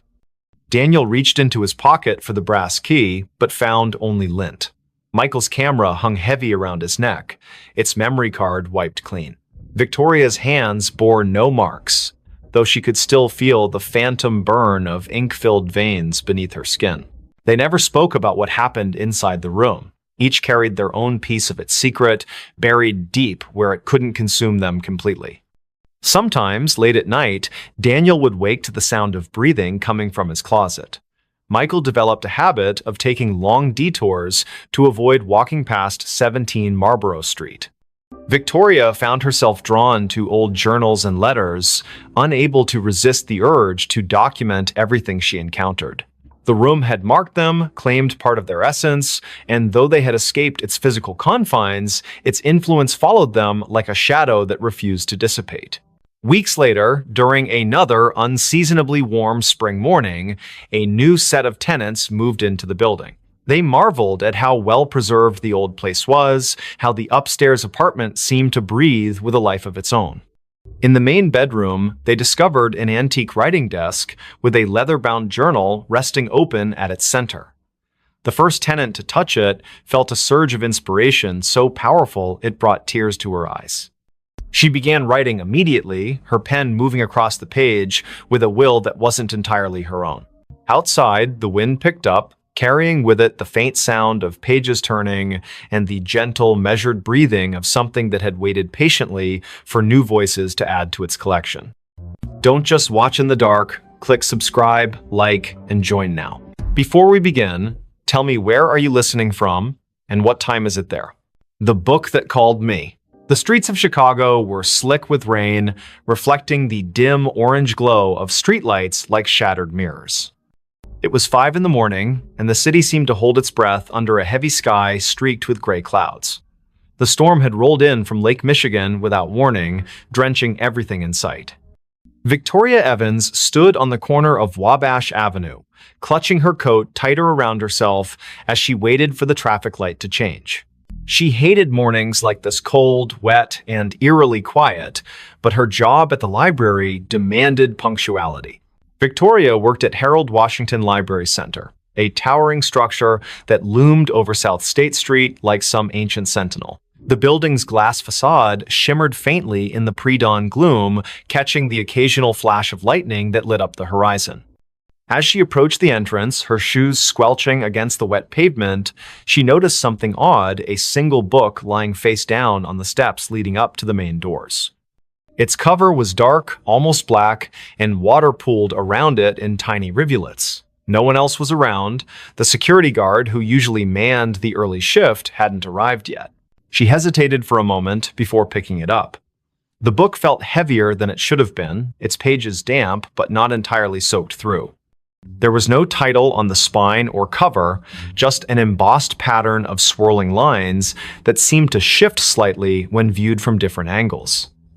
A shiver ran down her spine, though she couldn't say why. Maybe it was the way the book felt. Alive somehow, pulsing faintly in her hands. Still, curiosity got the better of her. She tucked it under her arm and pushed open the heavy glass door. Inside, the library was silent except for the faint hum of fluorescent lights overhead.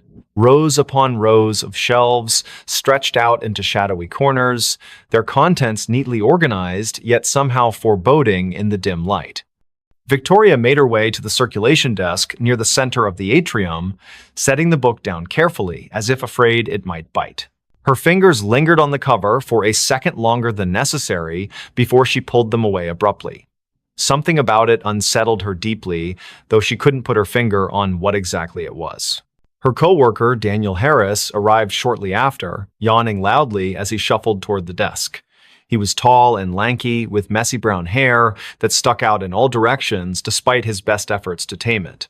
"Morning, Vic," he muttered, glancing briefly at the book before shrugging. "What's this?" "I found it outside," Victoria replied, keeping her voice low so as not to disturb the stillness. "It doesn't have a title or anything." Daniel raised an eyebrow but didn't comment further. Instead, he reached out to touch the book, his hand hovering above it for a moment before making contact. His expression changed instantly from mild curiosity to outright alarm. "Whoa, this thing is freezing." Victoria nodded, though she hadn't thought much of the temperature earlier. Now that Daniel mentioned it, the air around the book did seem colder, almost unnaturally so. She watched as he flipped it open cautiously, revealing blank pages that looked yellowed with age despite being completely dry, or at least they appeared blank at first glance. When Daniel tilted the book slightly toward the light, faint words began to emerge, written in ink that shimmered like oil slicks. They weren't English or any language Victoria recognized, but the shapes twisted and writhed across the page as if trying to escape the confines of the paper. "This is messed up," Daniel whispered, snapping the book shut quickly. He glanced around nervously, as if expecting someone or something to appear from the shadows. "We should probably report this to management." But Victoria shook her head firmly. "Not yet. Let me look at it again." She wasn't sure why, but the book called to her in a way she couldn't explain. It wasn't just curiosity anymore, it was compulsion, a gnawing need to understand what lay within those shifting symbols. Reluctantly, Daniel handed it back to her, muttering something about coffee before disappearing into the staff lounge. Alone now, Victoria opened the book once more. This time, the sensation was stronger, the weight of unseen eyes watching her every move. The text seemed clearer too, forming jagged patterns that pulsed rhythmically, almost like a heartbeat. Without realizing it, she leaned closer, her nose nearly brushing the surface of the page. And then she heard it a whisper, soft and insidious, threading itself into her thoughts. It wasn't audible in the traditional sense, more like a memory surfacing unbidden. The voice spoke in fragments, disjointed phrases that coalesced into meaning only when she focused hard enough. "Find me," it said. "Free me." Startled, Victoria slammed the book shut, her heart pounding wildly in her chest. Had Daniel heard it? Was she imagining things? She glanced toward the staff lounge, half expecting him to come running out, but there was no sign of him, just silence and the oppressive weight of the library closing in around her. For the rest of the day, Victoria tried to focus on her duties, shelving returned books and assisting patrons with research queries. But the presence of the mysterious volume weighed heavily on her mind.